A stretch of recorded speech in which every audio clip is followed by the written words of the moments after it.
tú eres, papito Dios. Qué fiel tú eres, papito Dios. Qué fiel tú eres. Qué fiel tú eres. Qué fiel tú eres. Te adoramos y te servimos. Tú sabes, vamos a lo que vinimos. Vamos a lo que vinimos. Primero quiero decirte que no tengo títulos de colegio. No tengo doctorado en psicología bíblica. Pero sí declaro que tengo el Espíritu de Dios dentro de mí.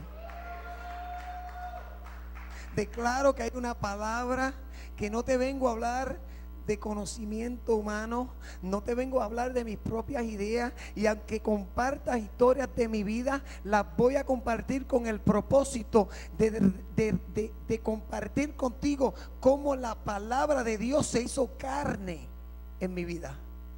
Se hizo carne, que como la palabra de Dios pasó de ser algo que leí, conocí, entró en mi mente, a algo que se hizo conocimiento, se hizo sabiduría de Dios en mi vida, se encarnó y me transformó y me dio una identidad. Amén. Amén. Si se pueden levantar conmigo, vamos directamente a la palabra. Directamente a la palabra. Directamente a la palabra. Una de las cosas que Dios hizo con mi vida desde el momento que le di mi vida a Dios en una prisión en los Estados Unidos, me acuerdo cuando le entregué mi vida a Cristo y terminé en una celda a la semana. Y terminé en una celda solo por 22 meses en una celda. Y lo único que había en esa celda era una Biblia. Y recuerdo cómo el Espíritu Santo pegó a ministrar y pegó a hablarme a mi vida. Y una de las cosas que Dios me dijo, me hizo muchas promesas en esos 22 meses de estar ahí encerrado. Ahí, no solo con el Padre, con el Hijo y el Espíritu Santo.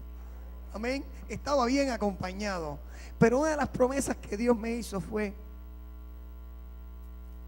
que cuando el don que Él había invertido sobre mí fuera necesitado, que Él me iba a mandar a buscar.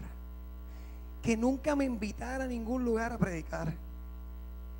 Que cuando lo que Él depositó en mí era necesario, Él me iba a mandar a llamar. Y yo recuerdo que desde ese momento pasaron 10 años sirviéndole a Dios y esperando ese momento. Y la gente decía, pero ¿por qué empecé a congregarme en una iglesia? ¿Por qué no has comenzado a predicar? ¿Por qué no le dices al pastor que te dé una parte? Tú tienes un testimonio poderoso. Dile al pastor o al líder de los caballeros que te deje. Y yo no. Cuando Dios quiera que yo comparta, Él me va a mandar a llamar. Porque cuando tú te invitas, tú eres responsable de servir lo que se te demanda. Pero cuando te llama a Dios, el Espíritu Santo podrá palabras en tu boca para testificar de la grandeza de Dios. ¿Cuántos dicen amén a eso? Amén, amén, amén, amén. Cuando el pastor me dijo, este es el tiempo de Dios, tú tienes que venir aquí a testificar de las grandezas que Dios ha hecho en tu vida. Vamos a hacer una campaña. Y yo me fui, fue una cosa tremenda porque por fin, por todos estos años, yo la anhelaba y le decía, Señor, te estoy sirviendo en América, te estoy sirviendo en los Estados Unidos. Señor, ¿cuándo? ¿Cuándo tú me vas a llevar a Decápolis? ¿Cuándo tú me vas a llevar donde yo me daba con piedras en el pecho? ¿Cuándo tú me vas a llevar a testificar de las grandezas que tú has hecho en mi vida? Y hoy se cumple la promesa de Dios. Aleluya. Hoy se cumple la promesa de Dios. Amén. Vayan conmigo al libro de Hebreos. El libro de Hebreos. Y el tema que Dios le dio a esta campaña es restaurando la esperanza. Restaurando la esperanza. Vamos al libro de Hebreos. Y esta es la escritura de fundamento que vamos a estar usando, ¿verdad? Todos estos días. Este es el fundamento que Dios me dijo que edificara sobre esto. Sobre esto. Hebreos capítulo 6, déjame ver si encuentro mis espejuelos. Me acuerdo que mi padre espiritual era de Manatí, el pastor Matilde Caballero, que estuvo en Massachusetts y ahora está acá. Y me acuerdo que decía, Richie, me estoy quedando ciego de los ojos. Y yo creo que me estoy quedando igual, pero declaro sanidad sobre mi vida en el nombre de Jesús. Amén. Hebreos 6, verso 10 en adelante. Y leemos la palabra en el nombre de Dios, el Padre, el Hijo y el Espíritu Santo. ¿Cuánto dices amén? Amén. Porque Dios no es injusto para olvidar vuestra obra y el trabajo de amor que habéis mostrado hacia su nombre, habiendo servido a los santos y sirviéndoles aún. Verso 11. Pero deseamos que cada uno de vosotros muestre la misma solicitud hacia el fin, la misma persistencia, consistencia. Right? Repito ese verso. Pero deseamos que cada uno de vosotros muestre la misma consistencia hasta el fin, para plena certeza, para plena seguridad de la esperanza. Verso 12. A fin de que no os hagáis perezosos. No te vuelvas vago. No te vuelvas vago. A fin de que no os hagáis perezosos, sino que imitadores de aquellos que por la fe y la paciencia heredan las promesas. Verso 13. Porque cuando Dios hizo la promesa a Abraham, no pudiendo jurar por otro mayor, juró por sí mismo. Cuando tú juras, juras por alguien más grande que garantice tu juramento. No había otro más grande. Tuvo que jurar por él mismo. Amén. Verso 14. ¿Qué juró Dios? Diciendo: de cierto te bendeciré ¿con qué? Con abundancia, y te multiplicaré grandemente. Te bendeciré y te multiplicaré grandemente. Y habiendo esperado, ¿cómo? Con paciencia alcanzó la promesa. Charlie, Dios te bendiga. Alcanzó la promesa. Verso 16. Porque los hombres ciertamente juran por uno mayor que ellos, y para ellos el fin de toda controversia es el juramento para confirmación. Por lo cual, queriendo Dios mostrar, escuchen bien este verso, queriendo Dios mostrar más abundantemente a los herederos de la promesa. ¿Tú eres heredero? Yo soy heredero en Cristo Jesús. Pues Dios, queriendo mostrar más abundantemente a los herederos de la promesa, ¿la qué? La inmutabilidad de su consejo, de los pensamientos, de los planes que tengo contigo, planes de bien y no de mal, de darte un futuro y la esperanza que esperas. Amén. Amén. Eso dice: más abundantemente a los herederos de la promesa, la inmutabilidad de su consejo, de su plan, interpuso juramento, para que por dos cosas inmutables, en las cuales es imposible que Dios mienta, tengamos un fortísimo consuelo. Es imposible que Dios mienta, y por esas dos cosas que nos garantiza, para darnos un fortísimo consuelo, los que hemos acudido, nosotros que hemos acudido para hacernos de la esperanza puesta ¿qué? Delante de nosotros. Si hay una palabra que sigue resonando, es esperanza. 19 y 20. La cual, hablando de la esperanza, asirnos, ¿verdad? Tomar posesión de esa esperanza. Verso 19. La cual tenemos como ¿qué? Como segura y firme ancla del alma, y que penetra hasta el velo, donde ¿quién? Donde Jesucristo, mi Salvador, entró por nosotros como precursor, hecho sumo sacerdote para siempre, según el orden de Melquisedec. Yo le voy a pedir a un ministro que nos acompaña, que es de aquí de Puerto Rico, pero siempre ha estado compartiendo allá con nosotros en Massachusetts. Javier Rosario, por favor, ora por mí.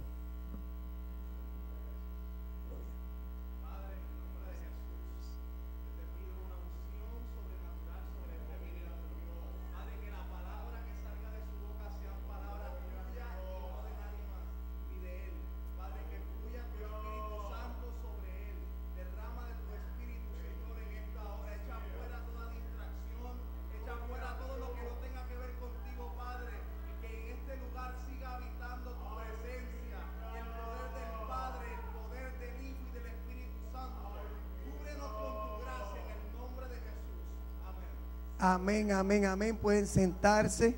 No sienten la alabanza y no sienten su enfoque a Dios, a lo que Dios te quiere hablar en esta noche. Amén. El tema que quiero compartir contigo hoy se titula Restaurando la Esperanza. Y podemos ir al diccionario y podemos buscar, ¿verdad?, muchas definiciones, ¿verdad?, en los diccionarios que están escritos de qué es lo que hoy, ¿verdad?, llamamos o consideramos como esperanza. Una de las cosas que hablaba con el pastor hoy mientras compartía con él es cómo le hemos cambiado el significado a las palabras. La palabra de Dios no retorna vacía. Lo que Dios habla y envía sobre tu vida se tiene que cumplir. Pero es que cuando tú pones la fe en lo que Dios ha declarado y cuando las palabras le cambiamos el sentido o el significado de ellas, pues perdemos la eficacia de lo que esa palabra puede crear en tu vida. Y yo no quise buscar en el diccionario, yo quise escoger un verso bíblico que describe qué es la esperanza. Y en Romanos 8:24 dice que porque en esperanza fuimos salvos. Que nosotros fuimos salvos en esperanza. En esperanza nos salvó. En esperanza. Fuimos salvos porque en esperanza fuimos salvos. Pero la esperanza que se ve no es esperanza. Fuimos salvos en esperanza. Una esperanza que nos salvó. Una esperanza que nos salvó. Pero lo que se ve no es esperanza. Su esperanza es algo que no se ve. Que no se ve. Porque en esperanza fuimos salvos, pero la esperanza que se ve no es esperanza. Porque lo que alguno ve, ¿a qué esperarlo? Si ya tú lo viste, ya no tienes que tener esperanza. Ya no es una esperanza, sino que es un cumplimiento. Amén. Es un cumplimiento. Entonces hay algo que ataca o va peleando en contra de la esperanza. Y lo que va en contra de la esperanza es la realidad. Porque la esperanza es lo que aún no se ve, pero tú lo esperas. Tú no lo ves todavía, pero tú estás esperando eso. Y en esa espera y en esa fe en lo que tú esperas es lo que te salva. Fuimos salvos en esperanza. Y tal vez te suene, pero déjame terminar completo. Porque es que si mantenemos un contexto de la Biblia, un solo texto, pierde el significado de todo. Pero cuando tú pones toda la palabra y todo lo que la palabra habla de la esperanza, entonces tú vas a ver más amplio lo que Dios nos quiere revelar a través de esta palabra. No revelación nueva, porque ya está aquí. Ya está aquí. Amén. La esperanza es lo que aún no se ve, pero se espera. Entonces, ¿qué es lo que contraataca la esperanza? Lo que contraataca la esperanza es la realidad. Lo que ya se ve, lo que tú ves en lo natural, lo que domina en la realidad racional, que está en lo natural, domina tu reacción porque está natural, está al frente de ti. Entonces lo que tú ves trata de atacar lo que tú esperas, porque cuando tú te anclas en lo que tú esperas, entonces el enemigo pega, mira, a torcer tu realidad alrededor de tu vida para hacerte desistir y soltarte de tu esperanza. Por eso es que la Biblia dice que tenemos que caminar ¿cómo? Wow, hay que saber la Biblia. Tenemos que caminar por fe y no por vista. Y no por vista, porque la realidad que tu vista puede ver te hace desistir de la esperanza que tú esperas, de lo que tú no ves. El enemigo usa la realidad para manipular y hacerte desistir de tu esperanza. La realidad ya no está en el reino. Right? Cuando hablo de reino, hablo del terreno o en el campo de la esperanza. En otras palabras, la esperanza, cuando viene a la realidad quiere dominar o reinar por encima de lo que tú esperas. Porque tú estás poniendo la espera en lo que no se ve. En lo que no se ve. Entonces lo que se ve quiere dominar por encima de eso y sacar que la esperanza sea lo que domine en tu vida y no la realidad de lo que estás viviendo. Si no la esperanza, pero la esperanza en qué. Ahí donde está la clave. La esperanza es qué. Right? La esperanza es siempre en algo que aún no se ve. Ahora, la Biblia dice que Dios nos ha sujetado. En otras palabras, cuando habla que nos sujetó, Dios nos ha amarrado. Right? Nos ha amarrado Dios a la esperanza mientras esperamos. ¿Por qué? Por el día de nuestra redención y mientras esperamos por el establecimiento del reino de Dios en cada área de nuestra vida. Porque la realidad es que aunque vinimos a Cristo y ya el Rey de Reyes y Señor de Señores vive en nuestro corazón, todavía hay áreas de nuestra vida que tienen que ser tomadas por fuerza, porque el reino de Dios sufre violencia y solo los violentos. Mucha gente dice valiente, pero en la Reina Valera, cuando yo leo, me gusta esa palabra porque dice los violentos, que hay que ser violento para arrebatar, tomarlo por fuerza.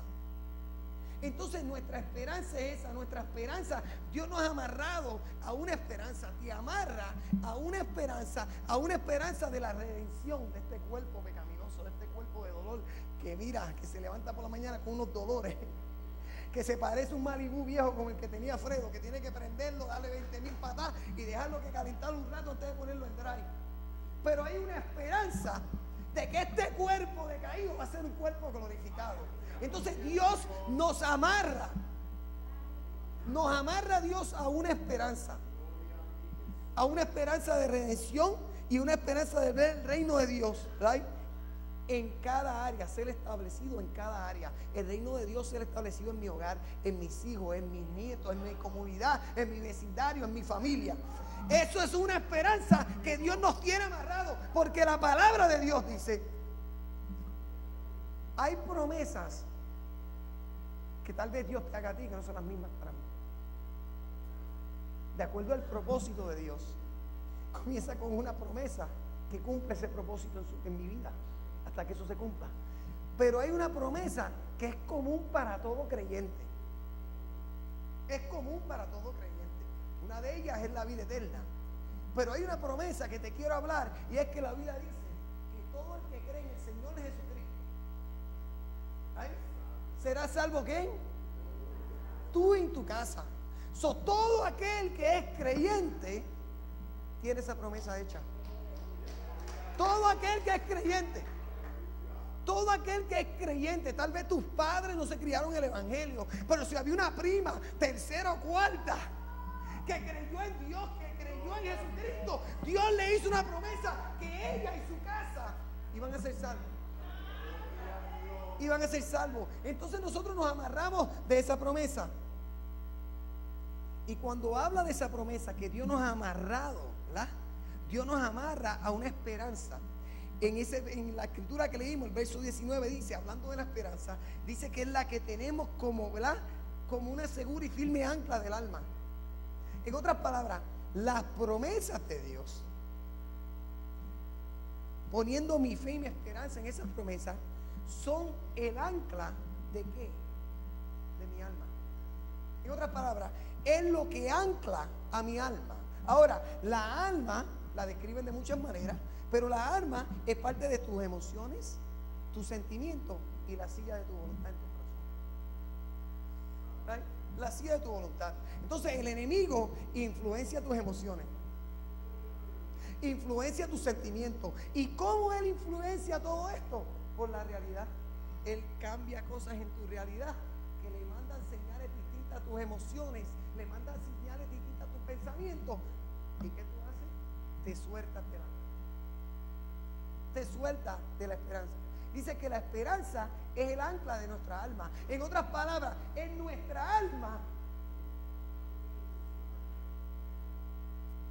que el enemigo quiere hundir, quiere hacer naufragar. Y Dios te ha dado una esperanza que es un ancla, que aguanta que cuando las tormentas que soplan en tu vida, cuando las tormentas vengan a soplar en tu vida y atacar los vientos y el agua se levanta y se trata de meter en tu casa, en tu matrimonio, en tus hijos, en tu salud, en tu iglesia, en el ministerio que Dios te ha dado, Dios te ha dado un ancla. Un ancla para que tu barca no se hunda. Para que tu barca no se hunda. Y dice que, escuchen bien este verso, porque lo leímos, pero hay que mirarlo a detalle. Dice que la esperanza, la cual tenemos como segura y firme ancla del alma, y escuchen de esta esperanza, es un ancla que penetra ¿hasta dónde? Hasta dentro del velo. En otras palabras, los barcos tiran el ancla ¿a dónde? Abajo.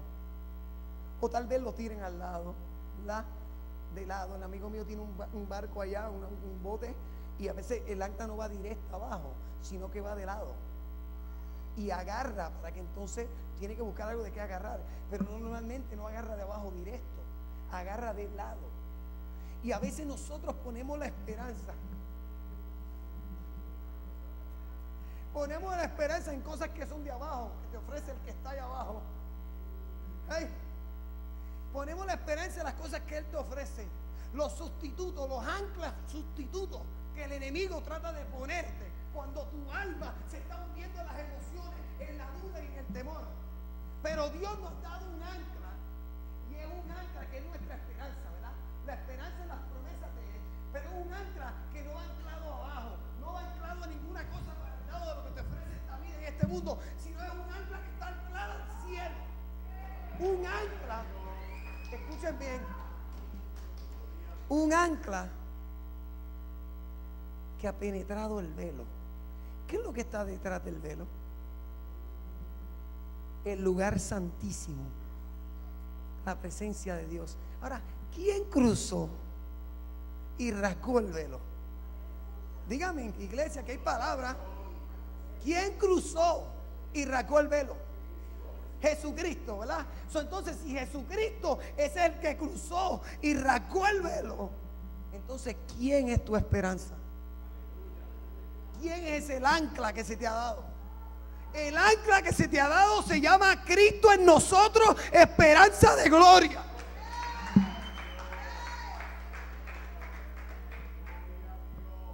Y cuando tu esperanza está amarrada a ese ancla, no hay tormenta que te mueva de la fe que has confesado.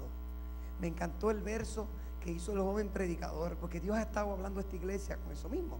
Porque yo llegué y Él estuvo hablando de que nos mantengamos, ¿verdad? Él habló Hebreos 10, 23, si no me equivoco.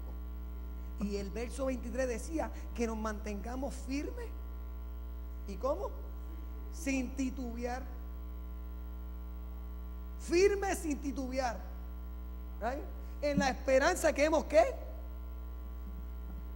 ¿Right? Que hemos confesado, sabiendo que el que lo prometió es fiel. Que el que lo prometió es fiel. Colosenses 1:27 dice: quiero establecer unos principios bíblicos, porque no te quiero hablar de mi propia palabra, quiero hablarte de lo que dice la palabra. Amén. Colosenses 1:27 dice: a quienes Dios quiso dar a conocer las riquezas de la gloria de este misterio entre los gentiles. ¿Cuál es este misterio entre los gentiles?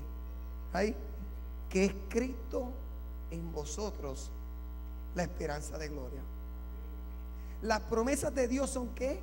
Inmutables, de acuerdo a la palabra que leímos. Yo busqué esa palabra en el diccionario porque yo no la entendía muy bien. O sea, he visto películas y lo que te habla de los inmutables y todas estas cosas, pero no, yo quiero oír de la palabra de Dios. Esa es mi guía. Esa es la única percepción que yo quiero adoptar, lo que dice la palabra de Dios, no lo que me dice el mundo. Y cuando yo busqué, la palabra inmutable significa algo que no cambia. En otra palabra, eso no cambia de forma. Es algo que no cambia, pero no solo algo que no cambia, algo que no cambia y que no puede ser cambiado. Que no puede ser cambiado. Que las promesas que Dios te hizo, Dios no es hombre para mentir, ni hijo de hombre para arrepentirse. Lo que Dios te prometió es inmutable, no cambia, ni no hay demonio ni diablo que lo pueda cambiar. No hay nada que lo pueda cambiar, porque las promesas de Dios son ¿qué? Inmutables, no cambian ni pueden ser cambiadas. Las promesas de Dios tienen una localización firme. Escuche bien, escuche bien. Lo que Dios te ha prometido tiene una localización firme, no cambia de lugar. No cambia de lugar. Y déjame decirte algo, nadie lo puede mover. Nadie lo puede mover. Lo que Dios te prometió tiene una localización firme. Hay un cairo de Dios asignado. Hay un cairo de Dios asignado para el cumplimiento. Hay un due season. En el tiempo preciso cosecharás sin qué. Si no desmaya. Si no desmaya. Porque es con fe y paciencia que cosechamos, heredamos las promesas. Las promesas no cambian, pero hay que mantenerse firme en la esperanza. Escuche bien, el enemigo no puede deshacerlas. Su única estrategia, si las promesas de Dios y la esperanza es inmutable, las promesas de Dios son inmutables y el enemigo no las puede deshacer. Escuche bien, su única estrategia es que es rompernos la soga. Si el ancla es Cristo y Él no puede deshacer el ancla, que es tu esperanza, ¿verdad? Las promesas que tenemos en Cristo, ¿right? Que somos herederos de ¿qué? De sus promesas, pero no te olvides de la otra parte. Somos herederos de sus promesas y también de su sufrimiento. Léalo. La primera parte nos gusta todito, ¿right? Pero la segunda, que es lo que te lleva a eso, esa no nos gusta. Esa no nos gusta. Cuando dice que el enemigo no puede deshacerla, su única estrategia es rompernos la soga. Ahora, ¿qué es la soga que te amarra al ancla?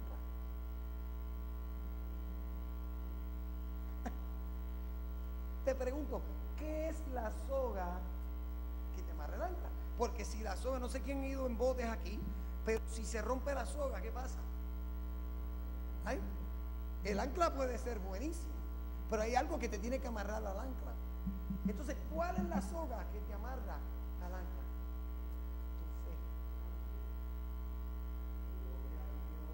Tu fe. Tu fe. Es tu fe lo que te amarra a Jesús.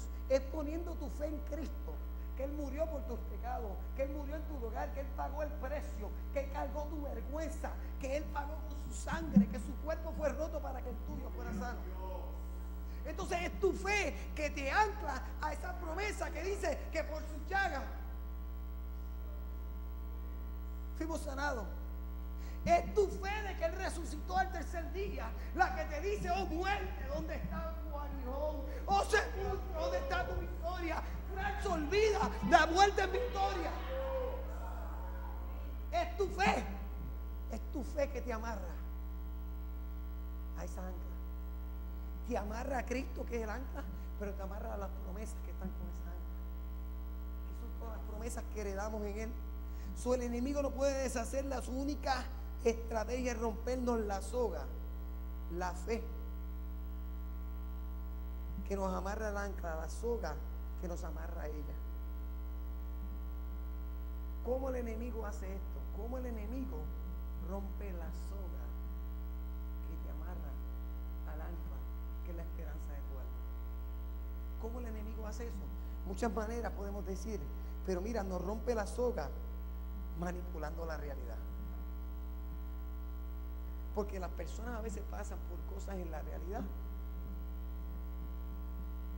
que les vacía su fe. El enemigo pega a hacer cosas en lo natural, que tú empiezas con gozo y empiezas a orar por tu familia y comienzas a profetizar, y cuando ves que las cosas no se ven en lo natural como Dios te lo prometió y como tú lo estás profetizando y decretando, ahí pega a menguar tu fe.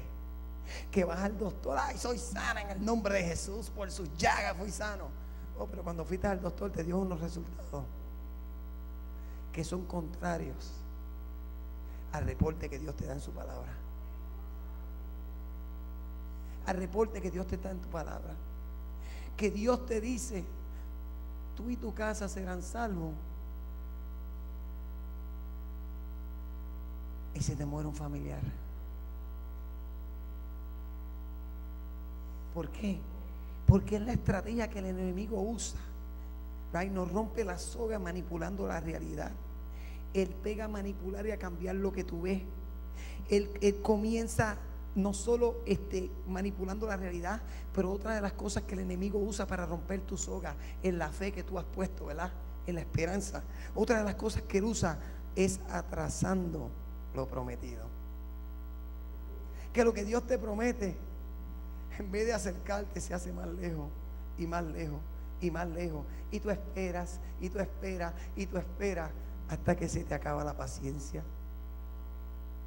Y tú esperas en lo que Dios te prometió, hasta que te conviertes en Sara y le dices a Abraham: toma la sierva y prodúcelo con él.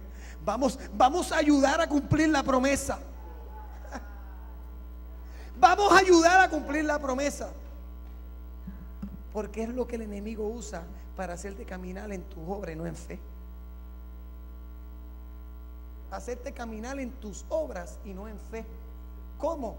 Atrasando lo prometido. Y cómo también lo hace, que cuando él atrasa lo prometido, él enferma o ofende tu corazón. Déjame repetírtelo. Él enferma o ofende tu corazón, manipulando cosas en la realidad y atrasando la promesa al punto que enferma y ofende a tu corazón. Y cuando tu corazón se ofende, se apaga tu fe, se apaga la intimidad con Dios, se apaga ese acercamiento, se apaga el gozo. En Proverbios 13:12, esto fue uno de los versos que en verdad impactó mi vida de mucho. Yo te digo, y más adelante entro en eso, pero yo todavía soy un adicto, pero yo soy adicto al Espíritu Santo. Yo soy adicto a la palabra de Dios. Esta es la mejor droga que yo he encontrado en mi vida. Esta es la que de la llena de alma y me sacia y no me hace sufrir y no me cuesta. Esto es lo mejor. Pero mira, este verso, Proverbios 13:12 dice: la esperanza que se demora es tormento del corazón. Es tormento, es aflicción al corazón, entristece el corazón, enferma tu corazón. La esperanza que se demora. Pero la segunda parte del verso dice: pero árbol de vida es el deseo cumplido. Now, yo tengo que decirte algo de ese verso, porque la esperanza, las promesas que tú has puesto tu esperanza y que Dios va a cumplir y ha cumplido en tu vida, no son solo para tu beneficio. Porque tenemos una fe y una búsqueda de Dios que es muy egoísta, que solo buscamos de Dios, pero es para lo mío, para lo que yo quiero. Y de acuerdo a este verso dice que la esperanza atrasada, ¿verdad?, ofende o daña el corazón. Pero árbol de vida es el deseo cumplido. En otras palabras, los deseos, las promesas, lo que tú estás esperando y poniendo tu esperanza, cuando Dios lo cumple en tu vida, es para que en ti haya un árbol de vida que otros puedan comer. Para que otros puedan comer. ¿Tú sabes qué? Si tú siembras mango, ¿qué va a producir el Padre? Si la esperanza se convierte en ti en un árbol de vida, entonces de tu vida otros tienen que comer esperanza. De la transformación y de las promesas que tú te mantienes fiel hasta el fin, Lucy, hasta el fin. Otro que se ven sin esperanza de tu vida, del testimonio, de lo que Dios va a hacer en tu vida y en tus hijos. Otros van a decir: Dios lo quiso con ella porque creyó, yo voy a creer también. Yo voy a creer también. Yo voy a creer también, porque lo que Dios hace en tu vida no es solo para tu beneficio. No es solo para tu beneficio. No es para tu beneficio. Aleluya. Ahora, escuchen bien. Ese ataque y estrategia contra la esperanza. Por eso es que el enemigo ataca tanto tus esperanzas y te troncha tus sueños y te troncha tus deseos. ¿Tú sabes por qué él hace eso tanto? Porque él sabe que si se cumple, entonces va a ser como un efecto de dominó que le va a dar esperanza a otros. El enemigo no puede deshacer las promesas de Dios, pero si te hace desistir de tu esperanza, pues entonces tú no llegas a la localización. ¿Se acuerda cuando le dije antes que las promesas de Dios tienen una destinación fija? Eso no se mueve de ahí. Pero si el enemigo te hace desistir en tu esperanza, pues entonces tú no llegas. Tú no llegas a eso. Entonces, si tú no llegas a eso, tu vida no se va a convertir en un árbol de vida que le dé esperanza a otros. Entonces el enemigo ataca, ¿verdad? Ese ataque y esa estrategia contra la esperanza Escuchen bien. Y le estoy hablando de la experiencia de mi vida. Esto me lo ha enseñado Dios con lo que yo he vivido. Ese ataque comienza desde antes de tu nacimiento. Desde antes de tu nacer, ya el enemigo pega a manipular cosas en la realidad. Aun cuando tú llegas al mundo, ya le está manipulando cosas en la realidad con el propósito de atacar tu esperanza. De atacar tu esperanza. Y no solo comienza desde tu nacimiento, pero eso continúa. Ese ataque contra la esperanza continúa durante toda tu vida natural, hasta el día de la redención. ¿Ahí? Porque solo los que perseveren, ¿hasta dónde? ¿O por un par de meses, un par de años? No, los que perseveren, ¿hasta dónde? Hasta el fin recibirán la corona de vida. La corona de vida. ¿Puedo predicar sin esto? ¿Me oyen bien allá atrás? Y si no me avisa que yo grito más duro. ¿O lo necesitan? Pues miren, escuchen bien. Cuando yo digo que estas cosas comienzan desde antes de tu nacimiento, quiero que sepan, tengo familiares, tengo amigos aquí, tengo mis hijos, mi esposa, mis nietos, por la gracia de Dios aquí conmigo. Y quiero que sepan que lo que voy a compartir y lo que mencione no es para poner a nadie en culpa. No es para manchar la reputación o el carácter de personas que tal vez, ¿verdad?, hicieron un efecto negativo en mi vida. Número uno, quiero que sepas que el perdón de Dios me ha ayudado a mí a perdonarlos a ellos, y que de todas estas cosas yo he sanado, yo he dejado ir libre. Que no menciono para destruir el carácter de las personas que mencioné. Si menciono alguno en mi testimonio, aún en uno de ellos que menciona a mi madre, no lo digo para destruir el carácter, la reputación de mi madre. Porque déjeme decirle una cosa, yo aprendí a perdonar a mi madre y aprendí a perdonar a muchos que me hicieron daño. ¿Y usted sabe por qué? Porque el tratamiento que yo tuve en mi vida me convirtió en un monstruo. Lo que yo viví me convirtió en una persona que yo era inhumano. Entonces las personas, eso me hizo entender a mí, cuando vine a Cristo y recibí el perdón de Dios y vi cómo el amor de Dios me alcanzó en mis delitos, en mis pecados, me pude entender que si lo que yo viví me creó en ese monstruo, pues entonces los monstruos que me atacaron, yo no sé lo que ellos vivieron.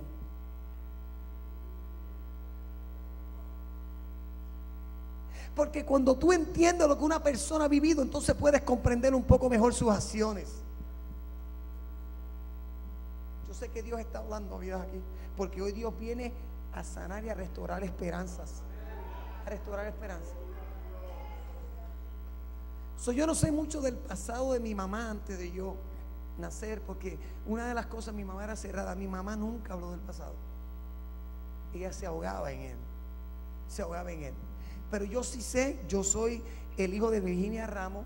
Yo sí sé que cuando mi mamá conoció a mi papá estaba en Brooklyn, se había casado con el papá de mis dos hermanos mayores, y en Nueva York el esposo la deja y se va con otra mujer y deja a mi hermana con mi hermano Junior, y si no me equivoco mi mamá estaba preñada de Marta.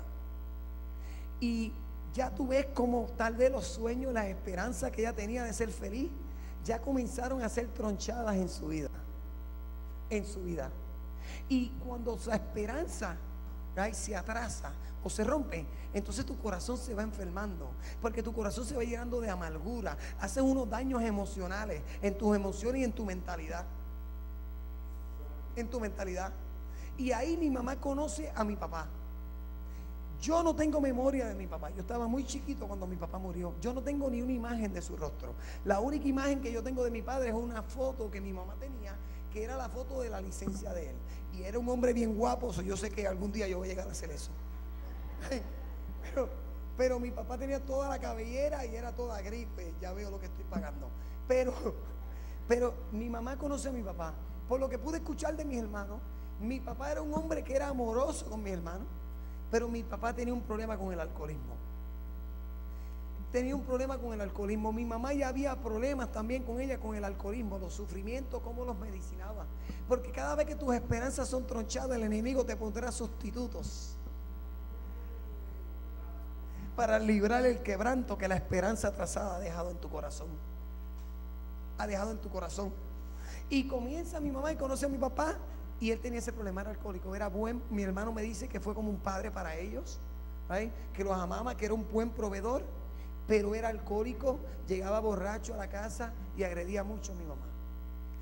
Ya desde el vientre de mi madre, tanto mis hermanos y yo me estoy formando en el medio de ese caos, en el medio de una esperanza de felicidad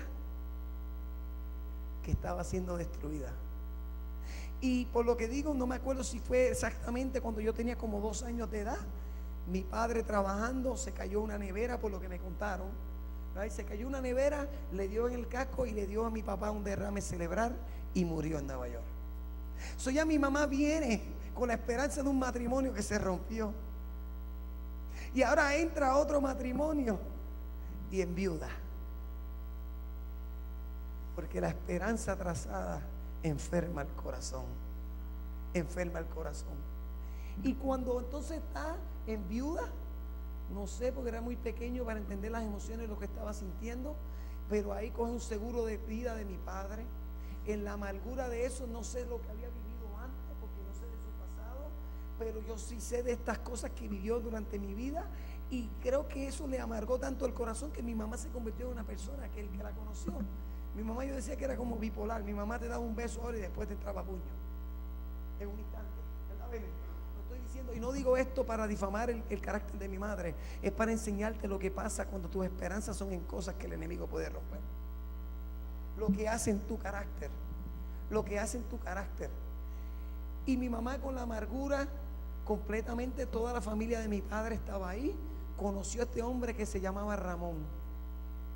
Y este hombre que se llamaba Ramón, créeme que yo fui chiquito, pero yo vi que negro era el espíritu y el carácter de este hombre. Y mi mamá cogió un seguro de vida y aquí llega al barrio Guaraguao de Bayamón. Me acuerdo, llegamos en casa de mi abuelo, y me acuerdo el menú de mi abuela, que el menú de mi abuelo era el mismo. Todos los días el almuerzo era el mismo: ñame blanco con un vaso de leche y bacalao en salsa.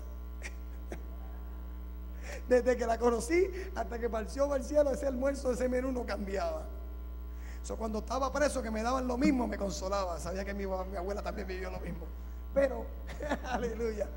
Pero mira, y cuando llega mi mamá ahí, le dan el terreno, empiezan a construir la casa. Y ya el daño que había, yo me acuerdo que los días más difíciles para nosotros como niños, y para mí emocional, yo puedo hablar de cómo me afectó a mí. Cómo me afectó a mí, porque a veces tratamos de cubrir esas cosas, y si las cubrimos no sanamos. Y yo no digo esto para avergonzar a nadie, pero el evangelio es decir cómo yo estaba y lo que viví, como lo que Dios ha hecho. Yo no me avergüenzo del evangelio, porque es poder para salvación. Amén, amén. Me acuerdo que los días primeros y los días 3 eran los peores días.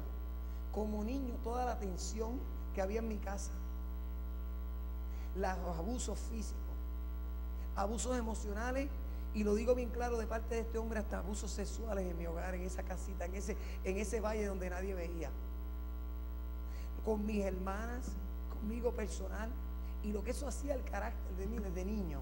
Cómo esa estructura de no tener un padre. Este hombre nunca mostró una afección de padre. Yo creo que la única afección de padre que yo sentí, y voy a mencionar de 2 personas, una de ellas fue Juan del C, el esposo de Bení. Pero nunca, y yo como niño, yo anhelaba, porque hay algo en ti que anhela estas cosas, que desea estas cosas. Y yo anhelaba, padre, pero este hombre era un abusador. Y me recuerdo que los días 1 eran los días peores, porque llegaba el cheque y él le agarraba una cantidad de dinero a mi mamá y se iba para Ponce. Y ahí venía el terror, porque tú no sabías cuándo se le iba a acabar el dinero allá. Iba a venir.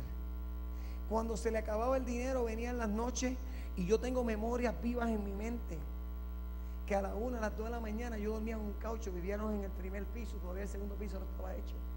Y recuerdo memorias en mi vida que en ese caucho, yo durmiendo, era levantado con una daga, un machete que me ponía en la cabeza, como yo era el canito, el bebé, el más chiquito, me ponía una daga en la cabeza y le decía a mi mamá: si no me das más dinero, te corto la cabeza. Me acuerdo que cada vez que se formaban las peleas y las discusiones y todas estas divisiones y todas estas contiendas, yo me acuerdo que en esos momentos yo trataba de buscar una esperanza. Y tú sabes que yo hacía, yo me cubría con aquella calor, siempre dormía con la sábana de pies a cabeza, porque en mi consciente yo creía que si yo me escondía ahí no me veían cuando empezaban a repartir los golpes y cuando comenzaban los abusos.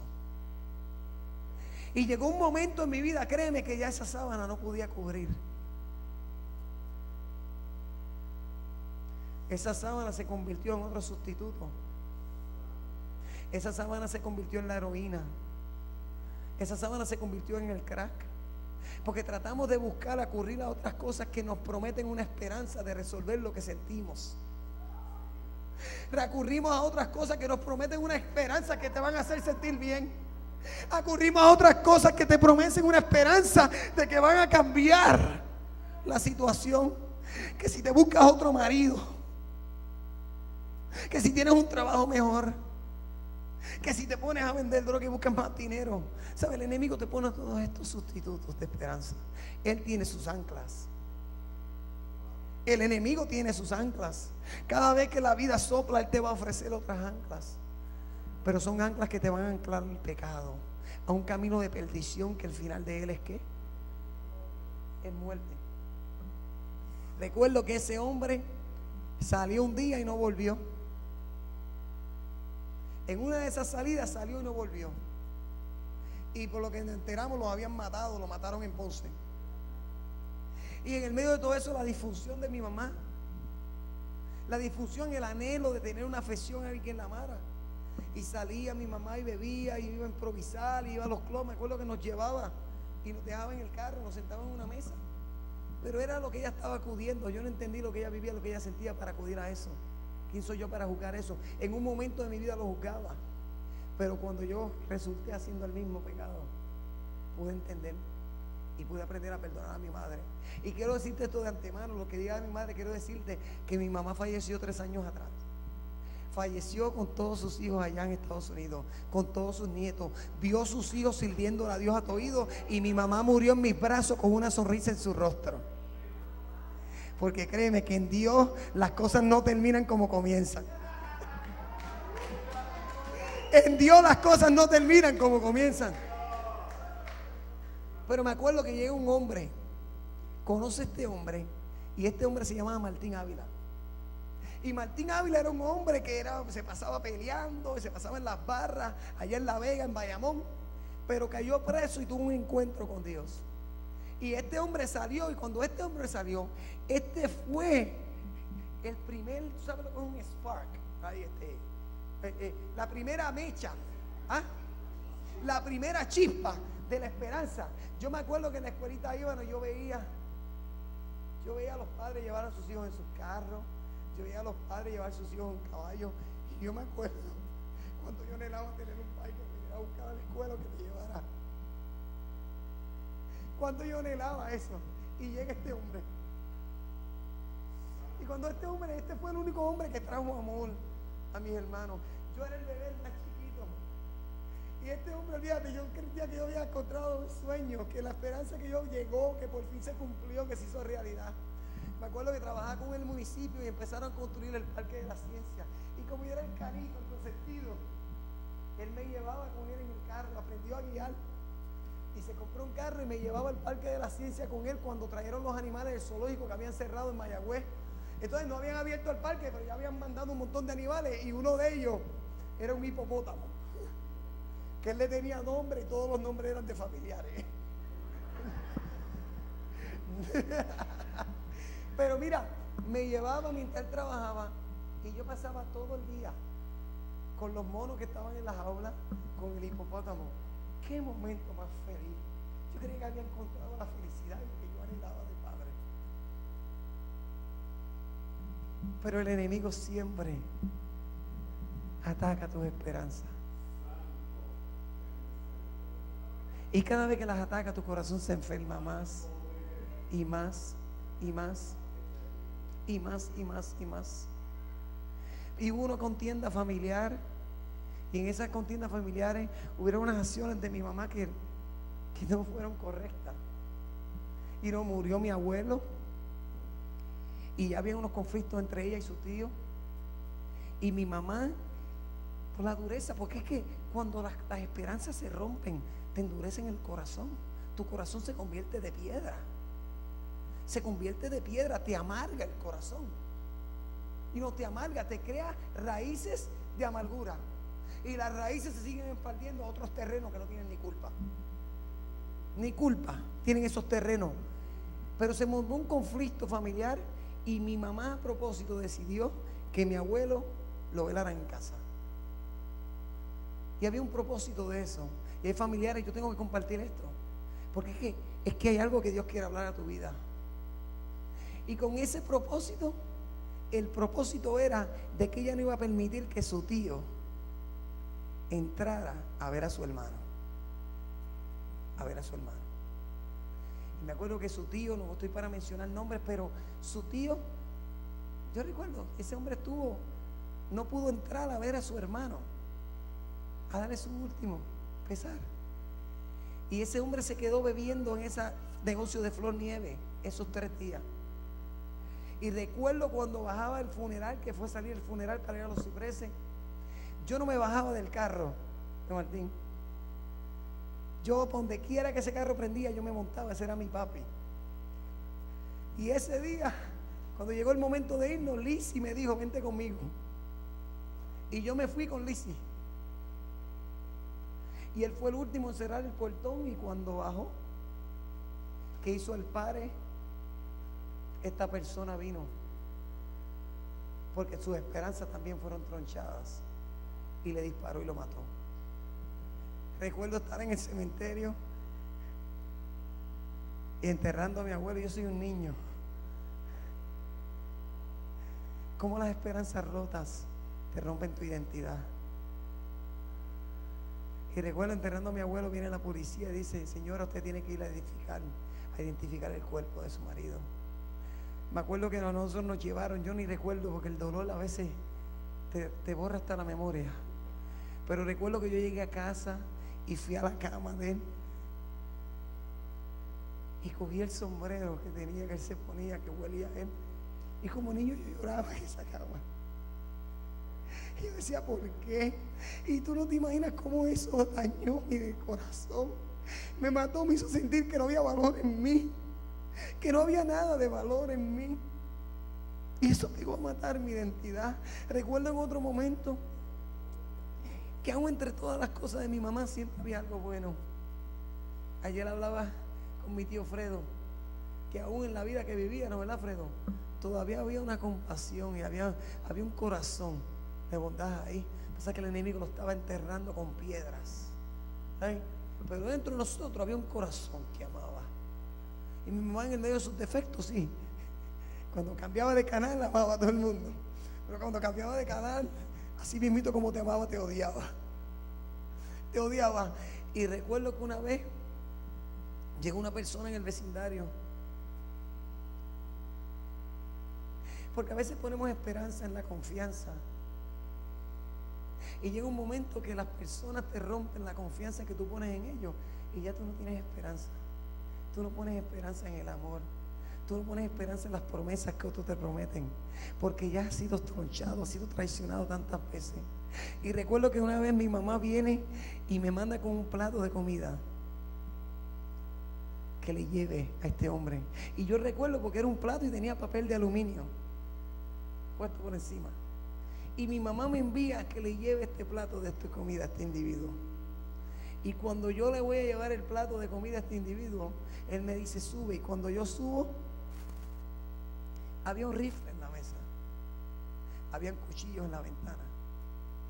Y recuerdo que cuando subo ahí, yo entro y se pone el plato ahí, él cierra la puerta del frente y yo soy un niño. Yo sé que hay niños aquí, pero esto es una realidad. Y ese hombre comienza a bajar mis pantalones y comienza a lastimarme. Tuviste la esperanza otra vez tronchada. Ya no había esperanza de confianza. Y el enemigo con cada esperanza tronchada, destruyendo mi identidad. Destruyendo mi identidad. Entra un proceso en mi vida que mi corazón se convirtió de piedra. Que ya no había. Entonces vienen sustitutos. Lo que vino de sustituto fue la marihuana, lo que vino de sustituto fue el alcohol, lo que vino de sustituto es robar carro, para matar, para ese dolor, para salirme de esa realidad rota. Porque el enemigo manipula la realidad. Mira, una de las cosas que es bueno aprender los lenguajes, porque cuando tú aprendes los lenguajes, lo que llamamos arrebatarnos. ¿Qué es arrebatar? Si la Biblia, si tú miras el significado de la palabra, la Biblia habla del arrebato de la iglesia. ¿Verdad que sí? Arrebatar, algo que te coge y te levanta. En inglés, ¿cómo le dicen? Getting high. El uso de droga le dicen getting high. En otras palabras, elevarme, me voy a elevar. Me voy a ir más alto. Me voy a ir más alto. Y cada vez que el enemigo manipula la realidad, él trata de ofrecerte algo que te va a levantar de esa realidad. Y sí, te levanta, pero te deja caer. Y cuando caes a una realidad más profunda de la que en un momento fuiste levantado. En una realidad más profunda. Y ahí continúa mi vida, cojo la calle, cojo los vicios,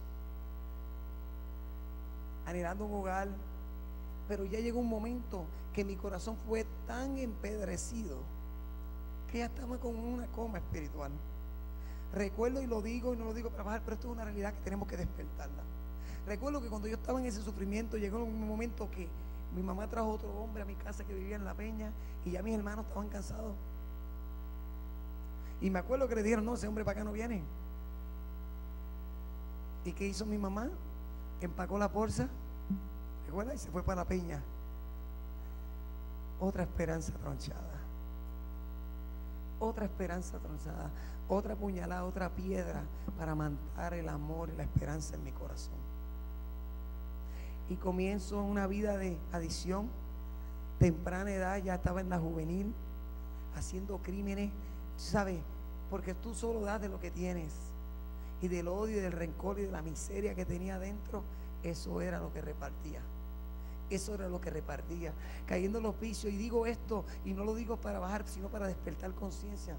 Pero es tremendo. Hoy, por la gracia de Dios, hacemos un ministerio de alcance, una organización que Dios le dio nacimiento 8 años atrás, casi 8 años, que se llama Red de Compasión. Y toda la visión de la iglesia que pastoreamos y el ministerio comenzó primero que la iglesia nació del ministerio. Y el ministerio empezó, ¿tú sabes qué? En el punto de droga. Y toda la visión que Dios nos ha dado es una visión de alcance. What they call in English, outreach. ¿Por qué? Porque yo te puedo decir claramente que el mundo y los pecadores hicieron un mejor trabajo en alcance que la misma iglesia que me rodeaba. Que la misma iglesia que me rodeaba. Y si nosotros como iglesia no vamos y los alcanzamos, si nosotros no vamos donde ellos, le damos una esperanza que los ancles en su rotura, créeme que el mundo lo hará y lo hará muy bien. Ya a temprana edad, si no me equivoco, yo creo que ya como los 13 años, 14 años ya estaba en la juvenil. Recuerdo que Benny iba a verme, Juan iba a verme, Liz y Marta iban a verme. Pero tú sabes que yo estaba en una coma espiritual.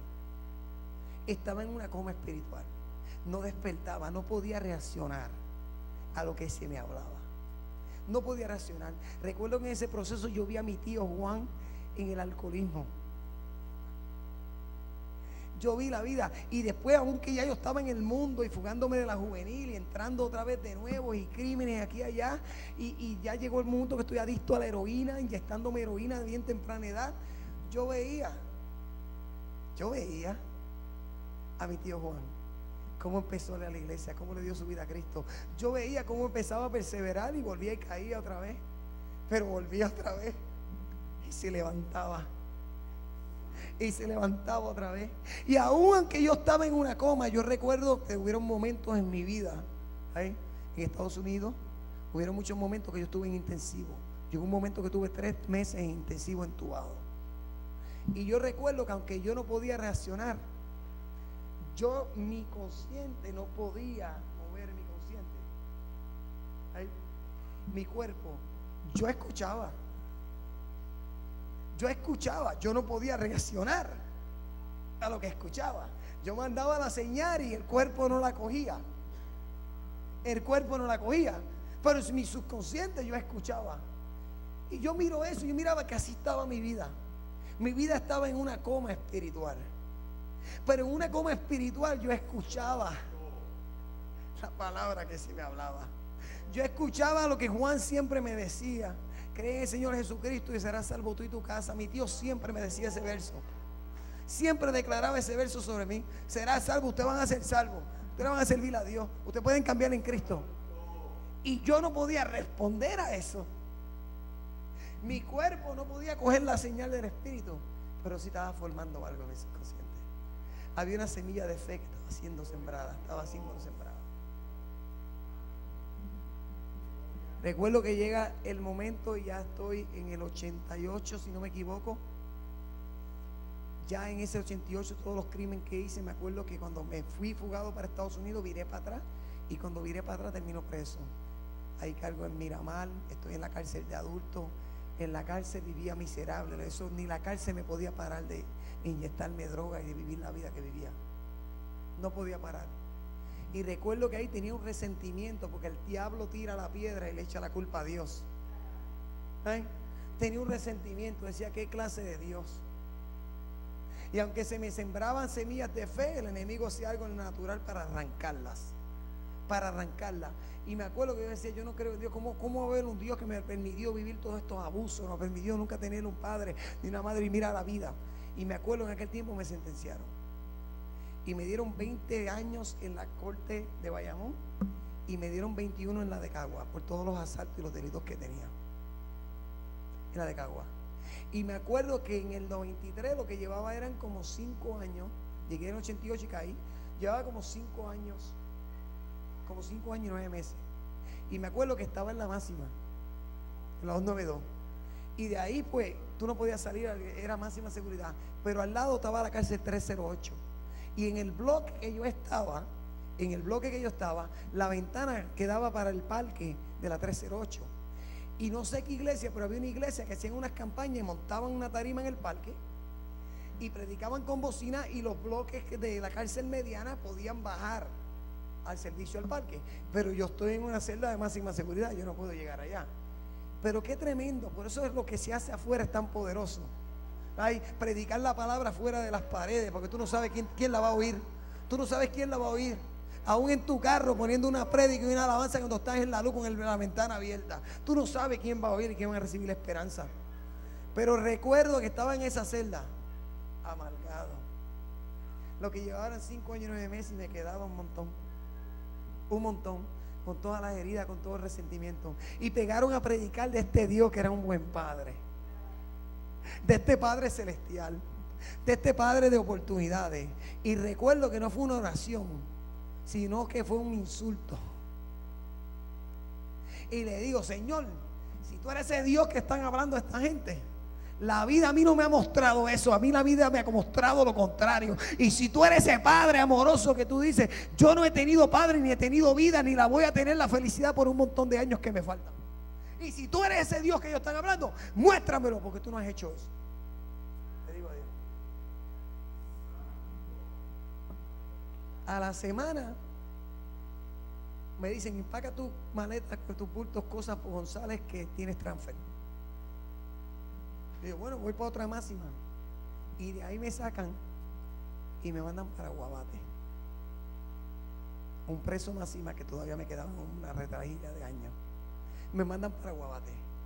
Y en Guabate, ¿qué tengo yo subconsciente de Dios? Llegué a Guabate y a los 10 minutos brinqué la verja. Tuve casi un mes corriendo por aquí hasta que me pude ir para Estados Unidos. Para ese tiempo ya Marta y mis hermanas estaban allá. Y vengo y me voy para Estados Unidos. Cuando llego a Estados Unidos vi sobrinos que no había visto. Vi mis sobrinos, mis hermanos, mi familia que estaban allá. Y al mes estoy durmiendo en casa de mi hermana Ginette y tumban la puerta. Como a las 2 de la mañana en tremenda nevada. Y me sacan y me llevan, fugitivo de la justicia, y me arrestan. Y para ese tiempo mi hermana Ginette le estaba sirviendo a Dios. Y recuerdo que me ponen en una cárcel máxima de allá, fugitivo de la justicia, muchas cadenas, billetes, y me ponen en una cárcel máxima allá. Y me acuerdo cuando me viene a ver mi hermana, yo no hablaba nada de inglés. Me viene a ver mi hermana, me llaman para visita, me ve por un cristal, me ponen un headphone para poder hablar con ella, porque me llaman hasta con las manos amarradas. Y mi hermana me dice: Richie, Dios me dijo que te va a sacar de aquí.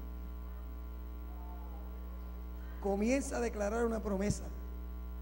Pero como yo estaba, que Dios ni que Dios, no meta a Dios en esto.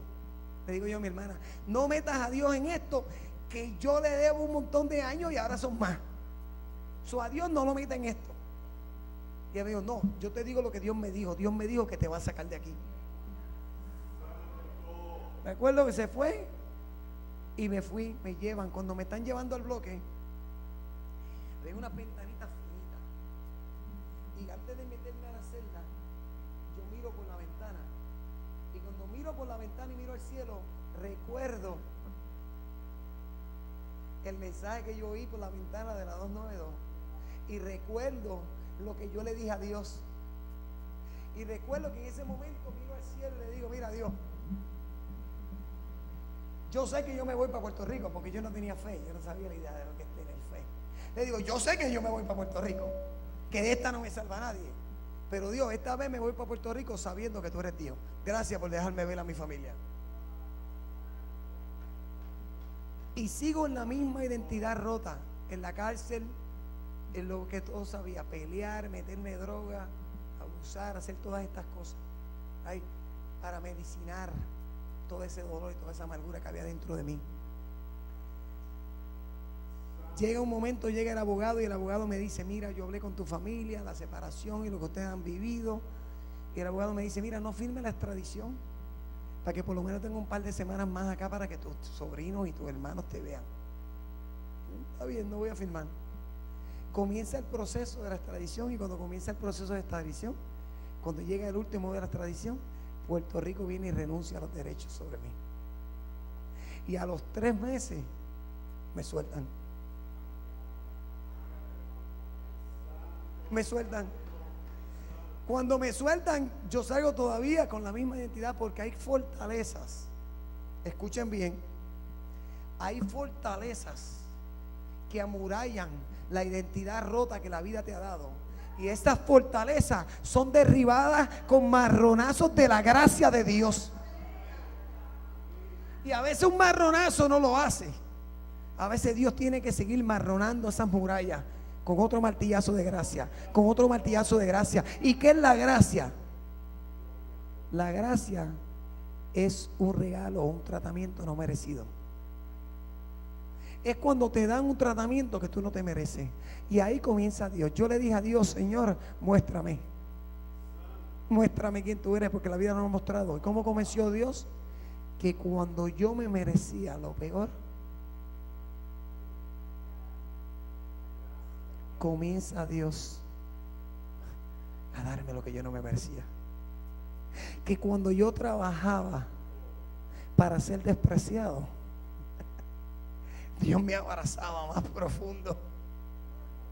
Y comienza Dios, y salgo de esa, hermano, salgo de esa. Y cuando salgo de esa, a los 2 meses me cogen con un hombre secuestrado en el carro con la pistola en la boca, y me llevan a frente del mismo juez que hizo la extradición, que Puerto Rico denunció. Y el juez me dijo: los años que no fuiste a hacer a Puerto Rico los vas a hacer aquí por este caso. Y estoy en la cárcel todavía, viviendo mis delitos y pecados. Oye, yo dije: si me van a dar 40 años, que me lleven y me den vida. Estaba así, ya no me importaba, amargado. Y en la cárcel estoy con los nietas y peleando con los negros y con los americanos y con todo lo que aparecía. Estaba miserable. Oye, llevo el caso a juicio, y en el caso a juicio me encuentran no culpable. Cuando me cogieron con la pistola, con el secuestrado, con todos los policías, fueron los que rodearon el carro. Y se encuentran no culpable. Y salgo otra vez para la calle. Todavía. ¿Por qué? Porque era la gracia de Dios dando marronazos en mi vida. Salgo de ahí, me pongo a hacer un crimen. Y en el crimen la policía está tumbando la puerta. Y cuando está tumbando la puerta, yo caigo en cuenta y tengo un hombre con un montón de puñaladas en el piso. La tengo las manos todas llenas de sangre y un montón de chavos llenos de sangre en la mano. Y cuando caigo en cuenta, porque me daba una ira que me cegaba. Una ira que me cegaba. Cuando caigo en cuenta, está la policía tumbando la puerta. ¿Y qué hago? Abro la ventana y brinco del tercer piso. Y bajando, choqué con un palo y caí con el bumper dándole a la acera. Me partí la espina dorsal al momento. Me partí el L1, L1 en T12. Quedé inválido al momento. Ahí tengo un hombre esperando. Me arrastro hasta el carro. Salimos antes que la policía baje. Yo le digo, llámame en un building. Cuando llegué al building le dije, llama a la ambulancia y diga que me caí de aquí. Y en ese building, cuando me llega la ambulancia, me desmayo. No tengo el dolor. Cuando despierto, como a la semana, tengo 42 staples en mi espalda. Tengo un bracer plástico, una cosa así bien gorda. Ay, esto fue en el 94. Un bracer bien gordo, así bien gordo. Y de aquí para abajo no siento nada. Inválido. Y recuerdo que ya para ese tiempo, al año, había conocido una blanca, tengo el primer hijo. Pues eso fue en el 94, llegué al 93, en el 94. Y ella no creo que lo había parido todavía, pero fue al hospital y me dijo, tú eres un monstruo. Porque cuando le di la puñalada al hombre, se la di a frente de las hijas y la sangre cubrió todas sus hijas. Y me dijo, tú eres un monstruo. Yo no te quiero cerca del hijo que voy a darte. Y recuerdo que en ese hospital yo estaba más miserable, porque cada vez que Dios hacía algo para darme una esperanza, el enemigo hacía otra cosa para cortar la soga de ella. Y hermano, mire, había un hombre que era guatemalteco, y este hombre iba todos los sábados, Fredo. Todos los sábados él iba puerta por puerta en el hospital. Y cuando llegaba la mía decía, ¿puedo entrar ahora al portillo? No, arranca de aquí no te quiero. Porque aún mis acciones las usaba para resentir a Dios y echarle la culpa a Él de ella. No sé si alguien se identifica. Pero recuerdo que este hombre iba todos los sábados. Y estuve ahí, no tenía quien me bañara porque mi hermana ya había rompido hasta la relación. Yo estaba fuera de control. Y recuerdo que hasta los puntos de metal se me podrían porque no había quien me bañara, porque hasta las enfermeras tenían miedo de mí, de lo amargado y lo miserable que yo estaba. Estaba paralítico de la cintura abajo. Y este hombre venía todos los sábados. Y yo acá no entré. Hasta que recuerdo, iban como 5 meses y medio, casi 6 meses. Y él seguía hasta el punto que un día estoy comiendo en el almuerzo y tengo un cuchillo de mantequilla de cortar el pan y estoy comiendo, y él la misma pregunta de todos los sábados, porque él preguntaba y yo le decía que no, y él oraba en la puerta y se iba. Y puedo entrar otra vez, y este tipo me tenía cansado y mira, ya entra, lo dejo entrar, y él entra y él ora por mí y todo iba bien hasta que terminó la oración. Ahí lo dañó.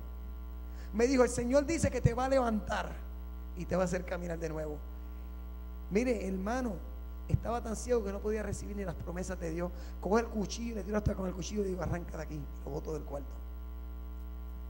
Me acuesto a dormir esa noche y a las 5 de la mañana me levanto a gritos, porque llevaba casi 6 meses inválido. Mis piernas eran más flacas que mis brazos, secas, y a las 5 de la mañana comienzo a sentir la circulación de la sangre que empieza a correr por mis venas. Yo sentía como hormigas que me comían por todos los huesos. Entonces yo gritaba.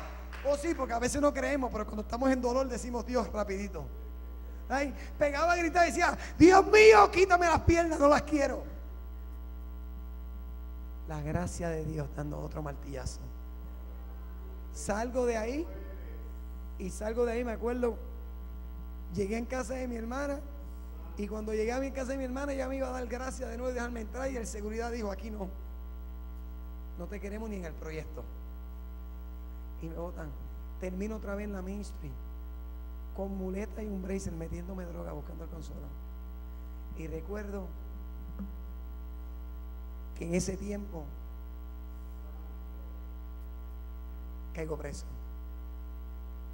Y cuando caigo preso, y tengo que compartir esto contigo, porque es que cuando hay alguien en tu familia que dice, seré salvo yo y mi casa, créame que esa promesa va a compensar a trabajar el cumplimiento de ella. Recuerdo que caigo preso y en la cárcel estoy en lo que sé. Rápido era el líder de los nietas allá, porque desde acá esa era mi religión. Mi religión era los nietas, esa era mi iglesia. Y sabía toda la asociación de la A a la Z. Ahí el enemigo trastornándome y engañándome. Y recuerdo que caigo preso, hermano. Y en la cárcel, pues, los bloques no entran, todos los bloques los separan. Para eso mismo, porque hay tantos problemas de ganga. Y ahí hay gangas de todas clases. Y en la yarda, cada cual tiene una mesa en cada lado, cada grupo está en su sector. Ahí en cada lado. Y recuerdo que yo iba a la iglesia, pero iba a la iglesia para ver los otros líderes de los otros bloques, para pasarle drogas y figas. Figas son cuchillos, los que hacen en la cárcel. ¿Sí? Y voy, y como siempre no respetábamos. Ahí estaban los Latin Kings, los nietas, los bailes, no respetaban el servicio. Nos sentábamos a la parte de atrás y lo que estábamos hablando era de los negocios de nosotros del mundo. Y ese día estoy sentado, no hablo nada de inglés. Llevan 3 años, estoy en el 96. No hablo nada de inglés y hay un gringo predicando. Y yo le digo al que está al lado mío, wow, este gringo habla un español perfecto, brother. Y en aquel tiempo me decían Perpetua. Y me dice, Richie, Perpetua, tú estás loco, tú estás bien embollado y ese tipo está hablando inglés. Y le digo al que está al lado, yo dije, no, este tipo me está engañando. Le digo al que está al lado, mira, ¿verdad que este gringo está hablando en español? Y él me dice, ¿tú estás loco? Él no está hablando en español, él está hablando en inglés. Le pregunto al tercero, esa es la experiencia que yo llamo, que tuve una experiencia de la salsa al diente, como Moisés. Fue una experiencia supernatural. Cuando el tercero me dijo que él estaba hablando en inglés, algo dentro de mi interior tomó toda la atención, me tocó el cerebro y me despisté de lo que tenía encima. Tenía cuchillos encima, tenía droga, estaba sustanciado, pero me quedé, creía que estaba volviéndome loco. Yo creía que era la misma nota, pero me pongo a oír, porque lo que pegó a hablar de Isaías 53, del sufrimiento del Mesías. ¿Por qué? Porque hasta ese momento en mi vida, ya lo que Dios había hecho, los martillazos de gracia, ya había un momento que yo sí dije, no, yo no puedo negar la existencia de Dios. Pero había algo que me apartaba, y ¿tú sabes qué era? Que yo no creía que por todo lo que yo había hecho, que Dios me podía perdonar. Yo no lo creía. Y eso era lo que me mantenía alejado de rendirme a Dios. Y pega ese hombre, pega el Espíritu Santo a hablar de Isaías 53. Y pega a describir el sufrimiento del Mesías. Detalles a detalles a detalles. Y mientras él detallaba el látigo y detallaba los clavos y detallaba lo perfecto y lo santo que era y lo que estaba sufriendo por mi lugar, yo lo veía en lo espiritual. Y recuerdo que cuando hizo el llamado, yo pude entender que no había pecado que yo había cometido, que estaba cometiendo, que pudiera cometer, que el pago de su sangre no pudiera cubrir. Que el pago de su sangre no pudiera cubrir. Y recuerdo, hermano, que corrí para aquel altar. Y los miembros de la ganga trataron de aguantarme, creen que yo estaba loco, que era la nota. Arranco para el altar y en el altar le entrego mi vida a Cristo. Lo recibo como mi Señor y como mi Salvador. Y recuerdo que cuando después que hago la oración de confesión de fe, ese hombre abre la boca y profetiza una promesa sobre mi vida. Profetiza Ezequiel 36: te quitaré el corazón de piedra y te daré un corazón de carne, y pondré mi espíritu en ti y te haré andar en mis estatutos. Algo se rompió en mi corazón en ese momento. Se rompió algo en mi corazón y comienzo a llorar y a llorar y a llorar y a llorar. Se acaba el servicio. Y el líder de los nietas, el que se pasaba dando puñaladas a todo el mundo allí, tiene que pasar por el bloque entre medio de todas las gangas llorando, porque Dios comienza Dios a trabajar en mi corazón. Y entré por todo el bloque llorando. Cuando llego allá al bloque llorando, los otros fueron a mi celda y me quitaron la droga, me quitaron la figa. Dijeron, tú estás loco, déjame guardarte esto. Me acuesto a dormir llorando. A las 2 de la mañana caigo sentado en la cama llorando. Y me acuerdo que en esa semana había un conflicto con los blancos. Y en ese conflicto con los blancos yo dije, yo no quiero parte. Había una experiencia sobrenatural, pero yo no sabía de la palabra, yo no sabía nada del perdón, yo no sabía nada. Y comienzan, y cuando se forma el revolú en el comedor, mandan un blanco con un cuchillo así de grande. Y como yo no había leído lo que decía la Biblia de poner otro cachete, pues yo puse el puño primero. ¿Ay? Y cuando vi el próximo puño, había un guardia separándolo y termino dándole un puño al guardia en la cara. Me llevan y ahí es donde me meten en esa celda. Y en esa celda donde lo único que había allí era una Biblia. Y comienzo yo a comerme esa palabra por 22 meses. Comienza Dios a hablarme del perdón. Comienza Dios a hacer sanidad en mi vida. Tú sabes, porque la ofensa te ancla a otras cosas y te aleja de la promesa, pero es el perdón lo que te suelta de lo que el enemigo te ha ofendido y te quiere mantenerte alejado de las promesas de Dios en tu vida.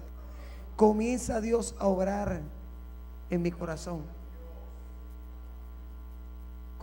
Salgo, me voy a un programa cristiano. La que era mi esposa en ese tiempo, la blanca, Dios pega a restaurar cosas en mi vida. Pero había algo, hermano, y yo tengo que compartir esto porque la iglesia tiene que entender esto. Cuando comienza mi relación con Dios, mi relación se convierte. ¿Usted sabe qué? Que las necesidades de mi vida me llevaron a un punto que yo tenía que ser egoísta. Yo tenía que proveer para Richie, buscar para Richie, proveer para Richie y proteger a Richie. Y fue ese círculo de egocentrismo que me mantuvo en un círculo que no podía salir del pecado. Porque entonces cuando vengo a Dios, vengo con la misma círculo. Yo vengo a Dios, pero es para mí, para que restaure mi familia, para que me sane, para que me haga esto, me haga lo otro. Era una búsqueda de Dios, pero una búsqueda de Dios egoísta. Y sí edificaba, porque Dios te da los deseos del corazón. Pero como Dios no era primero, era lo que Richie quería primero. Todo se devoraba. Y ahí perseguimos salgo, me voy para Maine, y me voy a un programa cristiano, empiezo a conocer más de Dios. Y me acuerdo que Dios comienza a llamarme, pero todavía no, yo quiero vivir para mí. Me niego al llamado de Dios. Cuando me niego al llamado de Dios, la droga no pudo tumbar, me tumbaron otras cosas. Caigo en adulterio, termina mi esposa divorciándome. Y cuando mi esposa me divorcia, sacó el récord mío, que eran 36 páginas. No me dieron derechos de visita, nada. Toda la custodia completa para ella. Y ahí me voy. En vez de correr a la misericordia de Dios, corrí otra vez a otras cosas. Termino, ahora no puedo ver mis hijos. Tú ves cómo vuelve otra vez la esperanza y se troncha. Y termino sin mis hijos. Y ahora como no puedo ver mis hijos, yo mismo me quiero autocastigar, porque fui yo que causé eso. En vez de abrazar el perdón y la misericordia y la gracia de Dios, comienzo a autocastigarme. ¿Qué hago? Me voy con una mujer que ni quiera, que yo jamás en la vida me hubiera vivido con esa mujer. Pero lo que era, estaba castigándome yo mismo, porque no podía haber sido la culpabilidad. En vez de recurrir al perdón de Dios, seguí multiplicando dolor y pecado. Y me voy con esta mujer y me acuerdo que tenía mi Biblia en la esquina cogiendo polvo. 3 meses deprimido, sin esperanza. Fuera de Dios, porque fuera de Dios la vida no tiene sentido. No importa lo que tengas. Y estoy ahí y recuerdo que un día el Espíritu Santo pegó a hablarme. No, yo no puedo seguir, yo tengo que volver a Cristo. Cojo mis cosas, las saco de esa casa, cojo mi Biblia, tenía lo que llaman un guarante por guiar sin licencia. Y cojo mi Biblia, yo tengo que volver a Dios. ¿Y a dónde me voy a ir que me pueda apartar con Dios? Tengo un guarante. Cogí la Biblia y me entrego.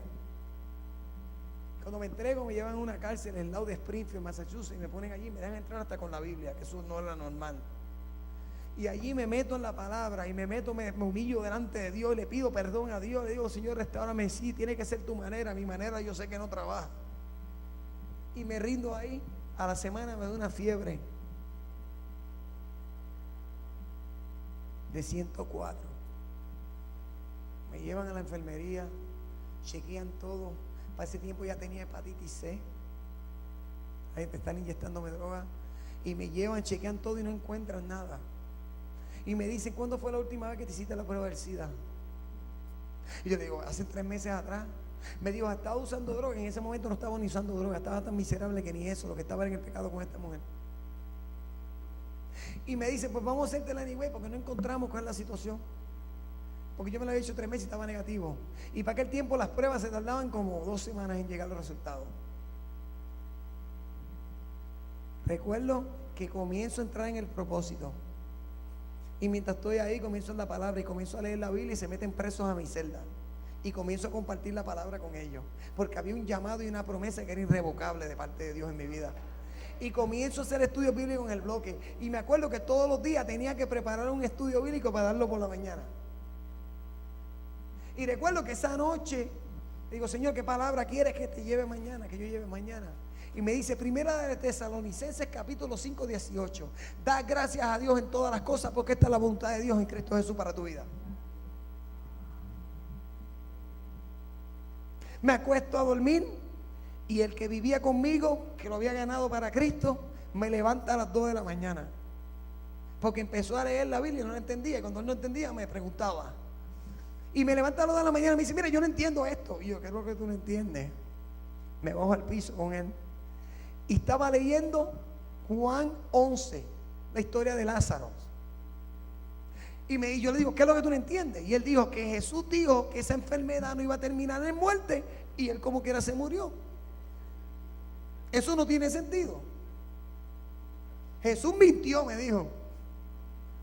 Y yo pego a explicarle una experiencia que ya yo había tenido mientras estaba en Maine con esa palabra. Que fui a orar por un enfermo y fue la primera vez que oí el Espíritu Santo hablarme. Y el Espíritu Santo me dijo que le dijera a una mujer que se hizo un aborto y se le quedó uno de los gemelos en el vientre, muerto. Y siguió metiéndose droga y se le infectó todo el vientre. Estaba en intensivo, la estaban aguantando con transfusión de sangre cada 30 minutos en lo que llegaban los hijos de Cornérico para entonces desconectarla. Y me llevan a orar por esa mujer y el Espíritu Santo me dice, dile que la voy a sanar. Y yo peleando, ¿cómo le voy a decir yo eso a esa mujer? ¿Cómo le voy a herir los sentimientos?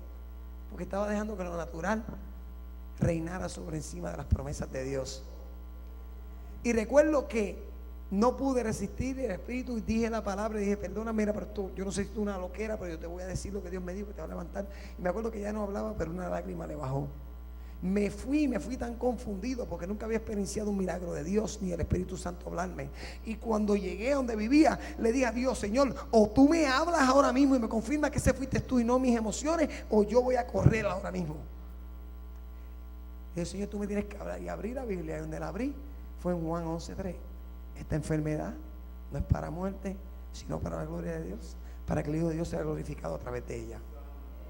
Amén. ¿Y qué pasa? Que cuando mi roommate me levanta, está leyendo eso.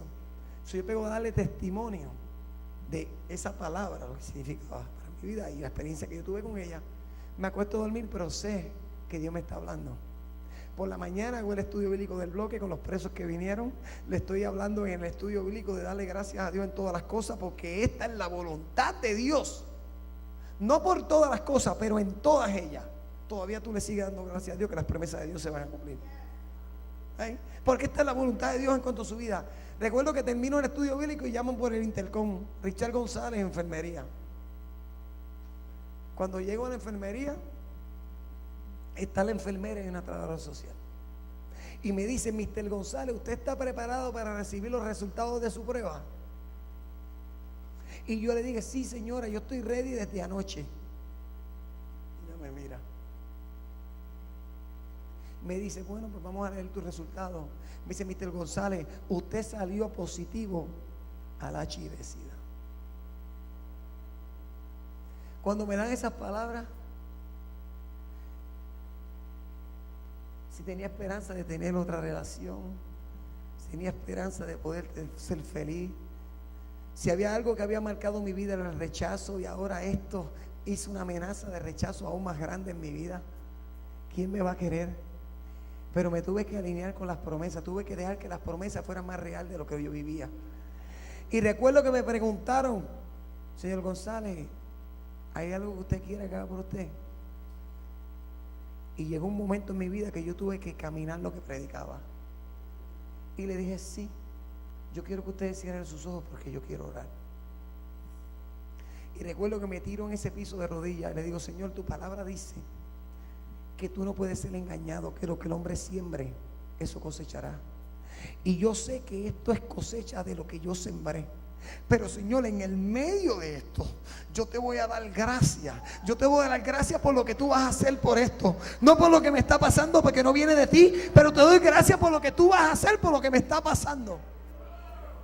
Recuerdo, hermano, santo Dios, recuerdo que cuando abrí los ojos estaban esas mujeres allá.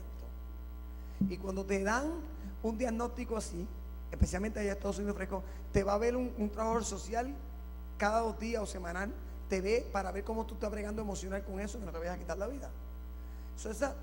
Me hacen una cita para verla, y cuando voy a la cita a ver la trabajadora social que estuvo ahí llorando, el primer día que voy a la cita, está supuesta ella a aconsejarme a mí, me dice: mira, ¿cómo tú pudiste hacer eso? Yo he visto un montón de casos, yo nunca en mi vida he visto una cosa así. ¿Cómo en la vida tú pudiste darle gracias a Dios en el medio de eso? Y le comienzo a hablar de la historia de Lázaro. Y le comienzo a pasar lo que pasó a Lázaro, le comienzo a hablar de la palabra que Dios me dio.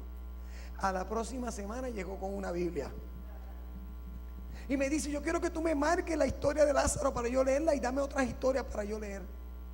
Y a la otra semana era algo. A la tercera semana le da su vida a Cristo en esa oficina. Así dio el proceso, termino fuera y vuelvo para Worcester, donde vivo. Y cuando vuelvo, me acuerdo que estaba llegando Navidad. Escuchen bien, porque es que Dios quiere revivir la esperanza aquí hoy. Quiere revivir la esperanza. Era Navidad. Y recuerdo, mi mamá estaba viva, la habíamos llevado del derrame cerebral allá. Yo y mi hermano Junior le tenían un cuarto, ella tenía su cuarto, su apartamento. Y recuerdo que cuando llego, estaba llegando Navidad, y mi hermano, yo hice muchas heridas. En mi pecado también hice muchas heridas. Y recuerdo que llamé a mi hermana y le dije: en Navidad puedo ir a tu casa.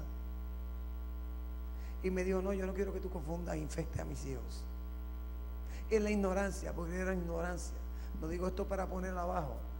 Pero recuerdo que mi hermano igual no me hablaba, mi hermano Ángel, por cosas que también yo había hecho. Y no tenía ningún familiar para ir a la Navidad. Y me recuerdo que yo venía agarrado de Dios, me quedé agarrado de Dios. Había un programa cristiano, me puse a ayudar en el programa cristiano, a andar en el propósito que Dios tenía con mi vida. Solo. Y recuerdo que llegó la despedida de año. Y cuando llegó la despedida de año, no tenía ningún lado familiar para donde ir. Y recuerdo que el director del programa había planeado que iba a llevar a los muchachos a despedir el año en la iglesia, y después de ahí ellos se iban de pase con sus familiares. Y yo le dije: mira, yo no tengo para dónde ir, ni en la jaula del perro me quieren. Váyase usted para su casa con su familia, y yo llevo a los muchachos a la iglesia, y cuando ellos se vayan yo me voy a dormir. Pues me fui a la iglesia con ellos, y a la iglesia que voy estoy ahí. Y recuerdo que cuando estaban llegando las 12, el pastor hace un llamado para que todas las familias vinieran al altar y recibieran el año nuevo en la presencia de Dios. Y recuerdo que la iglesia estaba llena, así como está esta. Pasó todo el mundo al frente, y yo me quedé solo en la parte de atrás. Y yo recuerdo que me tiré de rodillas y le dije: Dios, por fin estoy emprendiendo que tú lo eres todo. Que tú lo eres todo. Pero Señor, no es que estés menospreciándote, pero Señor, tú caminaste en carne y hueso en esta tierra, y tú sentiste la soledad y cómo se siente. Y sí, Señor, sí, tú eres todo para mí, pero yo me siento solo. Yo quiero sentir tu amor a través de carne y huesos. Y de rodillas orando eso, llega el año nuevo. Cuando me levanto, viene esta mujer, extiende la mano y me dice: feliz año nuevo, Dios te bendiga.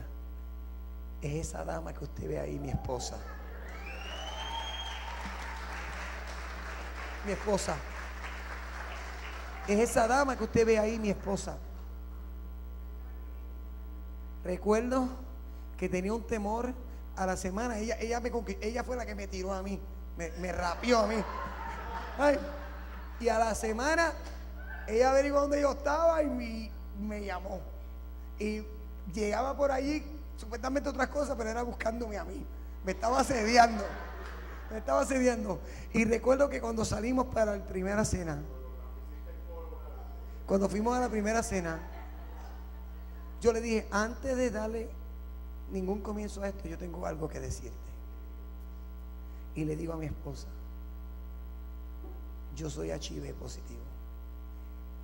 Y mi esposa pegó a llorar y me dice, me impacta tu honestidad. Y no sé cómo, pero yo sé que podemos buscar ayuda. Y yo estoy dispuesto a trabajar con esto.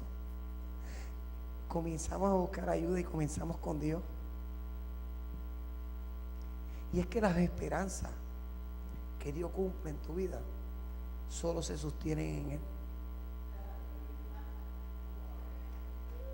Escuchen bien, las esperanzas que Dios cumple en tu vida solo se sostienen en Él. En el momento que sacas a Dios, tu propia vida no puede sostener las promesas, las esperanzas que han sido cumplidas. No pueden. Y empezamos con Dios y nos apartamos de Dios. Creíamos que podíamos mantener la bendición y protegerla en nuestras propias fuerzas. Y empieza el proceso.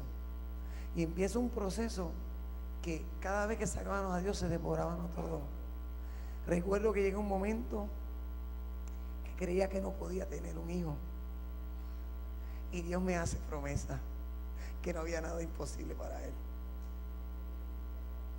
Que no había nada imposible para Dios. Y me acuerdo que había un tratamiento, pero valía un montón de dinero. Y Dios se mueve y me aprueban el tratamiento. Y el tratamiento era un chance nada más. Y mi esposa, aún con un riesgo de 6% que tenía, cogió ese riesgo. Y viene Dios y en una tratada nada más me da a mi hijo menor, Richard Isaac. Se llama Richard Isaac porque Isaac era el hijo de la promesa. Isaac fue el hijo de la imposibilidad. El hijo de la imposibilidad. Y me da Dios esto, pero todavía recibo las bendiciones, recibo el cumplimiento de las promesas, pero quiero a Dios fuera de ella. Se nos sigue destruyendo nuestra vida hasta un punto que ya estábamos a punto del divorcio. Llegó un punto que todo lo que yo le pedía a Dios, Dios me lo daba, pero no me aguantaba. No me aguantaba. Cuando venía el pecado, cuando venía la tentación, cuando venía la obsesión, sí amaba a mi esposa, sí amaba a mi hijo con toda mi alma, sí estaba anclado al amor de ella, al amor de toda la familia que Dios me trajo, pero ese ancla no era suficientemente fuerte para sostenerme cuando venía la tormenta de la tentación. Cuando venía el momento que tenía que escoger entre mi esposo y la calle, escogía la calle. El amor por ella no era suficientemente fuerte para hacerme pelear eso. Cuando tenía que escoger entre mis hijos y una bolsa de heroína, el amor por ellos no era suficientemente fuerte para sostenerme. Cuando tenía que escoger entre Dios y el mundo, escogí el mundo. Y tuve que entender que lo único que podía mantener mi barca a flote era anclarme de Dios y Dios solamente. Que todo lo demás que yo anclaba en mi vida, el enemigo lo podía manipular, lo podía romper, lo podía ratar, pero que lo único que era inmovible, que él no podía mover de mi vida, era Dios. Y tuvo que llegar un momento en mi vida que tuve que entender completamente lo que Jesús habló en Mateo 6:33. Él habló de todas las cosas que nosotros tenemos necesidad. Pero Él dijo, los gentiles son los que buscan tras esas cosas. Son los gentiles que se anclan tras esas cosas. Pero tu Padre Celestial sabe que tú tienes necesidad de ella.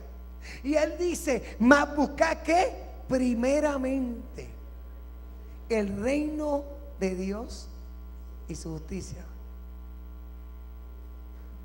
y todo lo demás será añadido. Será añadido. Ese verso cambió mi vida. Ese verso cambió mi cristianismo, de ser un cristianismo egoísta, a un cristianismo que era de poner a Dios primero y para servirle a Él. Para servirle a Él. Recuerdo que en ese momento, eso era ya 2010, como un yoyo. Cuando el hermano hablaba del yoyo, arriba y abajo, arriba y abajo, arriba y abajo, arriba y abajo. Y recuerdo que Dios nos da esa promesa. No, le habló a mi esposo y me habló a mí. Digo, la única manera es cuando yo soy primero, cuando mi reino y mi justicia es lo primero, cuando la promesa anclada es el de mi reino y de mi justicia, que eso es lo primero. Todo lo demás puede ser rompible, pero esto no. Y recuerdo, salgo de la cárcel, hermano, salgo de la cárcel. Ya para ese tiempo había perdido el apartamento. Salgo de la cárcel, mi esposa está con 4 niños durmiendo en un matre de aire en la sala de mi suegra. Pero salí de la cárcel con una palabra que me libertó, que me transformó, que rompió todas las cadenas de mi vida. Y recuerdo que salgo de la cárcel y mi primer instinto era buscar meter trabajo e irme a hacer lo que tenía que hacer, porque veía a mis niños que no podían ni dormir bien en ese matre, en el mueble, todo tirado. Y Dios me dijo, no, este es el tiempo donde yo tengo que ser primero. Donde yo tengo que ser primero. Con $35 tenían. Comienzo a ir a la iglesia y comienzo a hacer lo que estaba haciendo, lo que hacía, servir. Y estoy orando, empiezo a servir y me pongo a entregar de completo, a poner a Dios primero. Y a donde Dios me llamaba decía que sí. Y me llaman a que fuera el secretario del ministerio de intercesión. Y yo no sabía nada de ser secretario, pero todo lo que Dios me llamaba, decidí decir que sí. Y orando en la mañana en la iglesia, el Espíritu Santo me habla y me dice, ¿qué tú haces aquí? Y yo digo, Señor, ¿cómo que yo hago aquí? Orando, buscando tu presencia. Y sigo orando y vuelve el Espíritu Santo otra vez y me dice, ¿qué haces aquí? Y yo le digo, Señor, pues orando, intercediendo por las vidas, por las almas. Volvió la tercera vez y me dice, ¿qué haces aquí? Y yo digo, Señor, pues entonces dime tú qué es lo que tú quieres que yo haga. Y me dice, no es aquí que te quiero en la calle de donde te saqué. Allá es donde te quiero orando. Y recuerdo que fui en ese momento, porque tú sabes que cada vez que Dios te pone unas promesas y una esperanza, a veces la contraesperanza van a venir de los mismos que esperaban que tu vida cogiera sentido.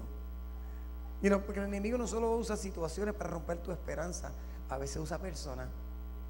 Y usa personas que tienen plataforma de autoridad sobre tu vida para trazar, para impedir el cumplimiento de las esperanzas de Dios en tu vida. Y me acuerdo que fui al pastor porque Dios me habla claro, y te tengo que decir esto porque la iglesia tiene que escuchar esto, pastor. Para ese tiempo Dios me había hablado algo específico. Mi hermano José no era nieta, era 27, y yo era nieta, y eran 2 gangas que eran rivales, y eran unos hermanos de sangre y nos amábamos con el alma, ¿verdad, Fredo? Y usted sabe que siendo hermanos de sangre y amándonos con el alma, siendo hijos del mismo padre y de la misma madre, porque él tenía una percepción distinta en la ganga, en el comedor no nos podíamos sentar en la misma mesa. Y Dios, cuando empiezo a buscar de Dios, Dios me hace ver que la iglesia había adoptado una mentalidad ganguista, que todos se llamaban hijos de Dios, que Dios era su Padre y que Cristo era su Salvador, pero separaciones por percepciones que no los dejaban unirse. Cuando Cristo dijo, Padre, yo oro que ellos sean uno, como tú y yo somos uno, para que el mundo crea que tú me enviaste, porque Dios viene a revivir esperanzas, hoy. Y recuerdo que voy y le digo, Dios me habla claramente y me dice, quiero que vayas y comience a ve con un plato de comida. Ve con un plato de comida, ve y ora por ellos. En el punto donde te saqué. Y yo, Señor, en el punto, si ese es el punto, yo no puedo meter para predicar, yo no voy a predicar ahí. No, ve allá.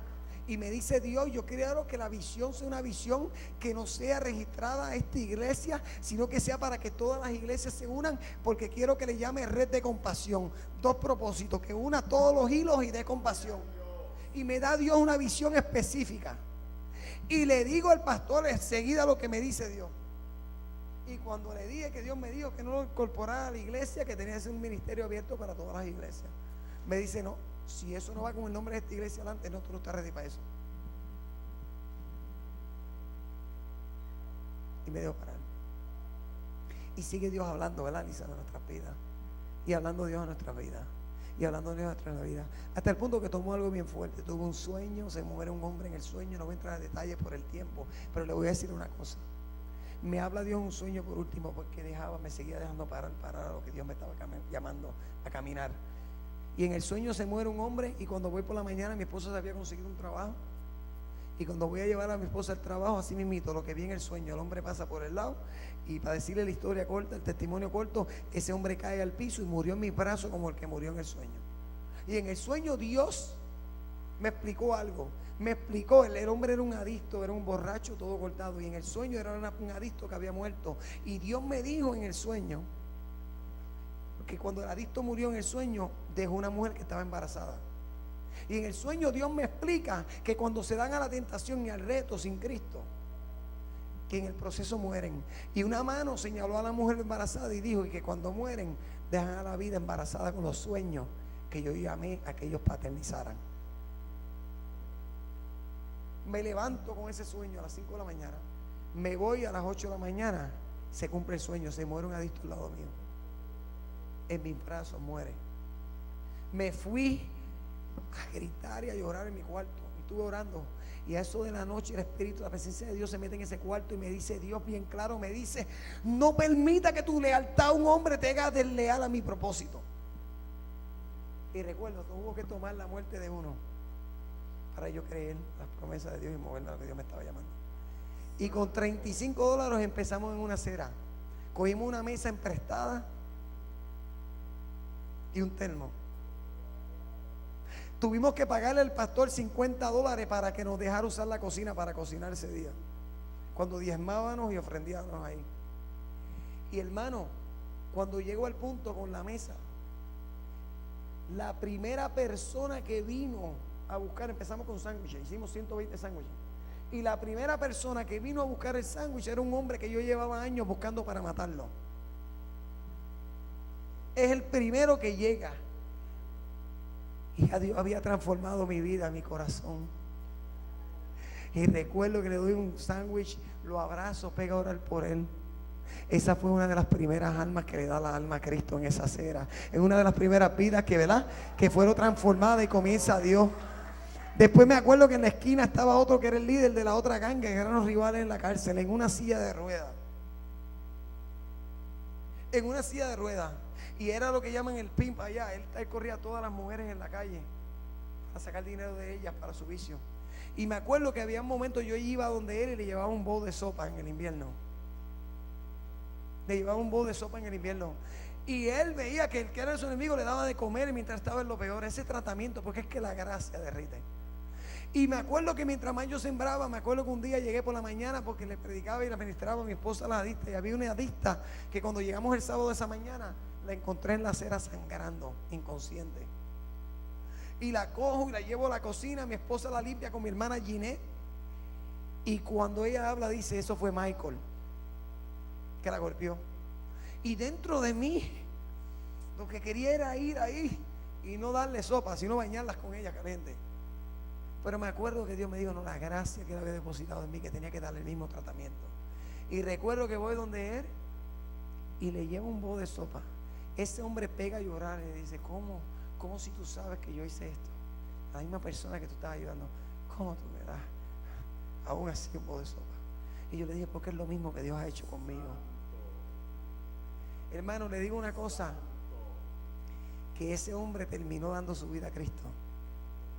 Hoy en día ese hombre lleva 7 años limpio. Ese hombre hoy es hasta el director de una organización que se llama Everyday Miracles, milagro de todos los días, se llama la organización.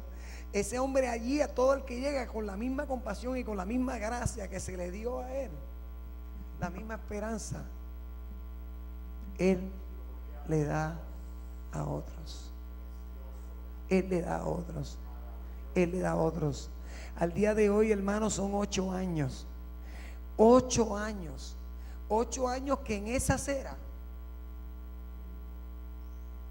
lo que yo no podía hacer con mi propia fuerza, en esa acera Dios ha cumplido restauración con mi hija. En esa acera mis hijos que tenía con la americana, que no tenía derechos de visita, que cada vez que yo hacía una moción para que me dieran visita, ella hacía 3 en contra de la mía y me la negaban. ¿Usted sabe qué? Mis hijos llegaron a la acera viendo a su padre predicando en el punto. Por la gracia de Dios, mira, todos los sábados estamos en el punto. Cuando nosotros montamos esa carpa y pegamos a predicar, el punto lo mueven de lugar todos los sábados por 8 años. Por 8 años. Porque para Dios no hay nada imposible. Pero usted sabe qué, es que cuando tú le crees a las promesas de Dios y tú vuelves y te amarras al ancla que es Jesucristo, que es lo que Él te ha prometido, no solo se sanará, no solo se cumplirá lo que Dios te ha prometido, pero Dios usará tu vida como un árbol de vida para darle esperanza a otro. Quiero cerrar con esto y hacer un llamado. A veces las esperanzas que se han roto no es lo que otros te han hecho, ni las tragedias de tu vida.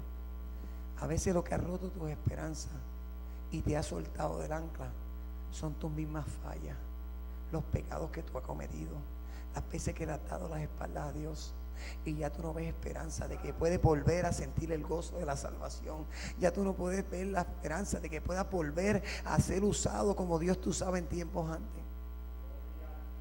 Y si hay algo que te ayuda a revivir las esperanzas cuando tus esperanzas son tronchadas, es recordarte del amor, la misericordia, la gracia y de la fidelidad de Dios. En Lamentación 3:21, esto era un verso que cuando yo caía, como caía mi tío Juan, él modeló una esperanza. Él modeló una esperanza en mí, que cuando yo empecé a caminar con Dios, yo caía, yo recordaba cómo mi tío se levantaba y yo podía tomar la misma esperanza y levantarme también. Y uno de los versos que me ayudaba era Lamentaciones 3:21 al 23, que dice: no obstante, aún me atrevo a tener esperanza cuando recuerdo lo siguiente. No obstante, aún me atrevo ¿a qué? A volver a tener esperanza cuando recuerdo lo siguiente. Verso 22. El fiel amor del Señor nunca se acaba. En otras palabras, lo que revive tus esperanzas es el fiel amor de Dios,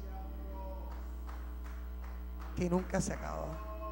Lo que te da una plataforma para volver a creer en los sueños y en las promesas que Dios hizo en tu vida. Lo que te da la persistencia y la consistencia para mantenerte sin titubear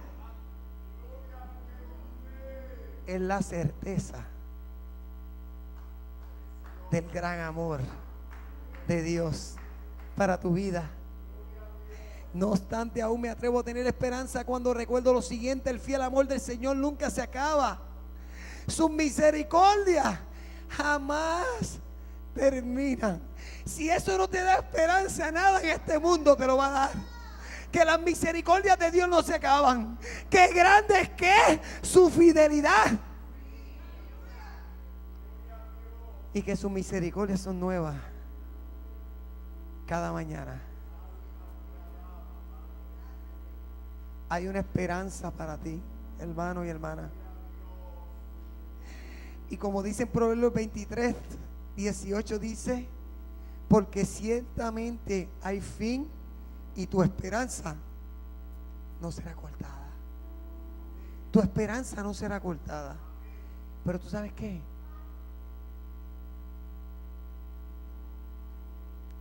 el enemigo, la fuerza, la tragedia, las promesas que has roto, las desilusiones, las tentaciones, los atrasos, todo lo que el enemigo ha hecho para moverte de la esperanza. ¿Quién es la esperanza? La esperanza es Cristo. Cristo en nosotros, esperanza de gloria. Y lo que te haya movido,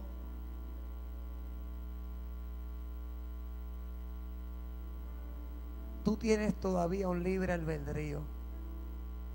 Es tu decisión. La fe no es un sentimiento. La fe es una decisión. La fe viene por el oír la palabra de Dios, pero tú tienes que decidir obedecerla y caminar en ella. Aleluya. Arramaquía masa. Oh, romo que. Y yo te voy a hacer el llamado que Dios me dijo que diera con una palabra. Zacarías 9:12. Volveos a la fortaleza, oh prisioneros de esperanza. Hoy Dios te llama. Vuelve, reposiciónate. ¿En dónde? En la fortaleza, oh prisioneros de esperanza. Hoy, no mañana, hoy también os anuncio que os restauraré el doble.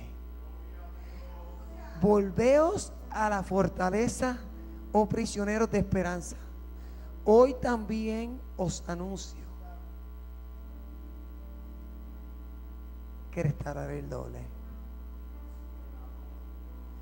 La fortaleza es de donde tú peleas. La fortaleza es donde tú eres protegido. De la fortaleza es que donde tú haces batalla. Y tal vez hay algo que te movió de pelear por tus hijos. Hay algo que te movió de pelear por tus sueños. Hay algo que te movió de pelear y de llegar al cumplimiento del propósito de Dios en tu vida. Pero hoy Dios te llama. Volver a la fortaleza. Tal vez tu matrimonio, la esperanza de tu felicidad, tal vez fue movido y te han movido de creer en esa felicidad, creer que eso puede ser restaurado, que lo que Dios prometió que los iba a usar a los dos juntos. Tal vez haya sido movido de eso. Tal vez las promesas que hubieron sobre tus hijos, tal vez la realidad te ha hecho adoptar la identidad de sus acciones. Escuchen bien. Tal vez la realidad te ha hecho adoptar la identidad de sus acciones y no la identidad que Cristo le dio por promesa. Y hoy Dios te dice: vuélvete a la fortaleza. Vuélvete a la fortaleza. ¿Quién es tu escudo y quién es tu fortaleza? Jehová de los ejércitos. Tienes que volverte a Dios. Tienes que decir: Señor, yo vuelvo otra vez a creer. Yo vuelvo otra vez a revivir las esperanzas. Yo volveré a creer. Yo vengo roto, vengo alejado, vengo herido. La realidad de mi vida está hecha un desastre, pero yo me vuelvo a anclar en tus promesas en el nombre poderoso de Jesús. Aleluya. Aleluya. Pongámonos de pie, por favor. Pongámonos de pies. Aleluya. Santo Dios, santo Dios, santo Dios, santo Dios, santo Dios, santo Dios. Oh, te adoramos, hoy te adoramos, oh, te adoramos. Oh, aleluya, aleluya, aleluya, aleluya, aleluya, aleluya, aleluya, aleluya. Oh, aleluya, aleluya, te adoramos. Aleluya. El altar está abierto.